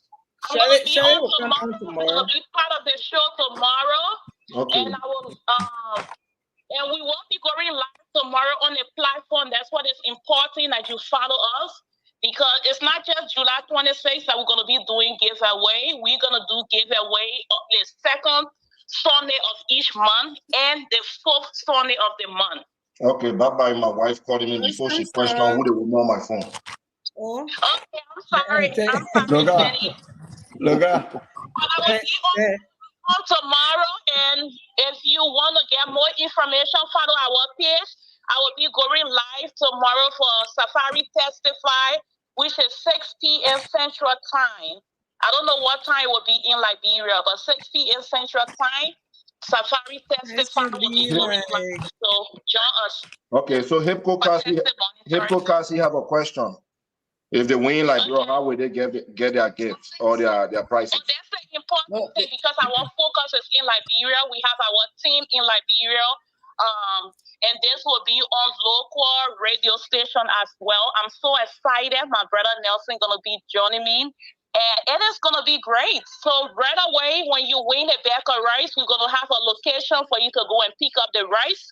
If you win a scratch card, it's gonna be instant scratch card. We'll send your scratch card to you right away. Okay, bye-bye. Don't call me again. Bye-bye. Bye. Okay, so yeah, so that's where we are. But plenty of people saying I'm gonna talk regarding Josh. I got a question, Nelson. Shelley and George, who won the highest competition, the height competition? And I say I want to talk. A lot of people in the comment section say I'm gonna talk. So I thought let me talk. Let me talk. I say I met George George in and 4 Liberia. George and 4 feet 3 No, I inches. met George but in Nelson, Liberia. before you talk, right? Please be objective. You've met George, but you haven't met Shelly. So please be fair Yeah, in your judgment. Not I because haven't Shelly met. support the rescue mission and George on the other side of the road, I will be against him. The man, stay my brother. Tell me, I say, George, you get lawyer to know. I You know. know, Raymond, Thank you, Raymond. Thank already, you, Raymond. Raymond already started questioning my objectivity. So No, that I just threw caution has to the put me wind. in I'm a just throwing position caution where to The the man wind. want you to be neutral at all. The man want you to be neutral. Me, I wanted two people to argue who taller than their friend, George and Shelly. But I think George Shelly can talk. Oh. No, man, George told her that Shelly, that he can help Shelly. So let's do a That he. vote. Let the people in the chat vote who thought of George Why and the Shelly. board no? No, Why the let them board no? vote. Let them vote, my man. But just It's by democracy. seeing George, you know that George is 5 feet. Nothing more, nothing less. Nothing more, nothing less. George is 5 feet, nothing more, nothing less. Let me Exactly. tell you the You just exact. call it a lips. So let me tell you how I derive at that, right? So, you know, the small card, the small card. Okay, the CD, okay, test it. You know, the small test it. I was driving the time and go to Josh. George, I couldn't pass the height of the Tesla to see the other side. So you could not This see guy him. can lie and he When can he eat came to the so. other side. Josh, I couldn't pass the Tesla height to see the other side. You know what I'm Or you know, when we're talking the thing, one person famous look at to know that it's very strong. For me, your nonsense. Is 4 feet 5. Put my picture up and put your picture up. That's all I'm gonna say. Put my picture No, up. you That's can all be national sitting down. You can territory, all be man. sitting down. The thing is, I can stand up. if When she Nelson moving is from your taller chair, than watch her George, every time on the show. When you move your chair, she can move that day. No. Nelson is taller Camera than has a way George, of there's a problem. deceiving people. Camera. I can stand up and let everybody. Well, not Raymond. Not. I can stand up. Let Nancy stand up. Let George stand up. No, but I taller than Nelson, so I'll be taller than you as well. And the only person I will not be taller than that, it will be Toure. So let me just share with you, being The an guy's a engineer, giant. right? When you want to measure anybody on Raymond, please video, don't get it. let them stand by any standard measurement, like a door, a window, a cover, You use it as a chair. Those reference. things have You use it as a standard reference. measurement. So when they stand up I there, know. you will see proportionality. Then you will know who Okay, really guys. tall and You know who what? Let's have the people go. Let's allow the people to go. We'll have the rest of the conversation. Guys, we want to say thank you. We want to say Thank you, we want to guys. say thank you to our I'm not audience. sleeping, but everybody else having fun. No saying sleeping. So more call it show up. So one He listen ain't to go to bed. You won't miss anything, so more turn it off. Can you imagine the guy, the ghost to tell us Nelson, any show now, sleeping? Let it show, man. You know, but let me use interestingly, this. that's the connection we've built with our audience here, and we sincerely appreciate them for that. And I can tell you that When Nelson got in situation the last time, New stayed up with us. When we got Nelson, everybody else left. Nelson, let me share with you. He said when we let talking about Montana. I received calls from people in Liberia and also people in the US. Say when we're not having shows, we should give them a notice because some of them can go sit in their living room and be waiting for the show. A lady told me her husband is an ardent follower. He will sit and he will not do nothing until the show comes. So if we're not having the show, we should give them a notice. Wow. And I think that's true. That's true. A lot of people are calling me as well. I be getting messages. They show not on today. They show not on today. They show not on today.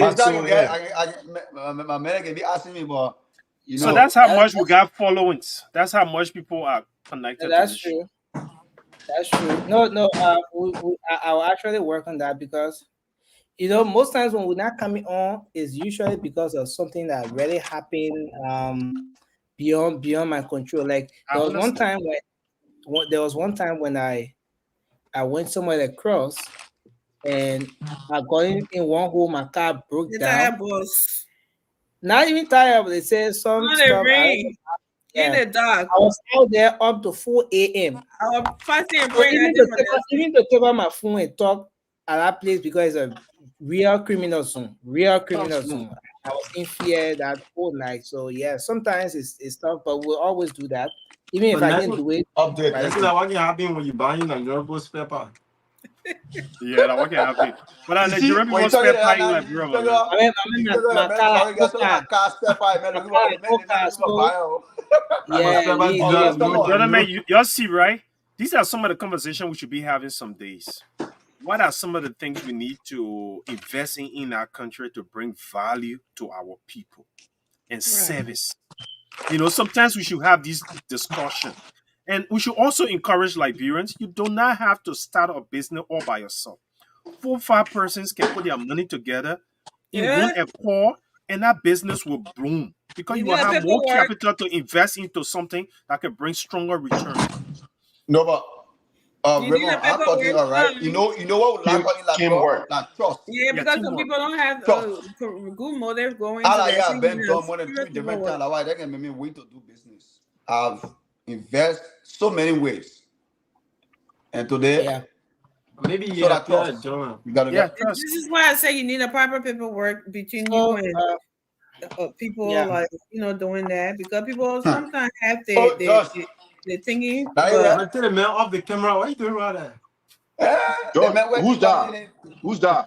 No, guys. That was the attendant. The cleaner. I know. That's what you can be justified. I know. We stay on live, guys. We have to cut the live off. I want to say thank. We gotta protect our brother. Cut the light off. We gotta protect our brother. You fucking all the man woman watching you. I want to say thanks to everyone, man. We look forward to being here. Oh, Joseph Polly said I must say my same wave. So I mean, Joseph, reach to me in my inbox. You want to say my Tony say? Reach to me in my inbox. I want to say thanks to everyone. That's the same way as 267-586. I'm not the same with them. You about what day? I don't know. Why would I even kind of you? You don't have to put out that Cash App and Zelle and nothing has in the United States, okay? It's 267. Our financial secretary would definitely send it. Yes. You can trust her with every cent. No. And every macro cent. Yeah, exactly. You got something to say bad to say about that? No. I'm about to start thinking of sending fee now. Do you smell something? Emmy can take us any fee. Emmy can take us. Remember that. Emmy can take us any fee. But I want to say thanks to everyone again. We appreciate all of you. We look forward to being here again tomorrow. Until then, have a good night, and we will be back tomorrow with another late night.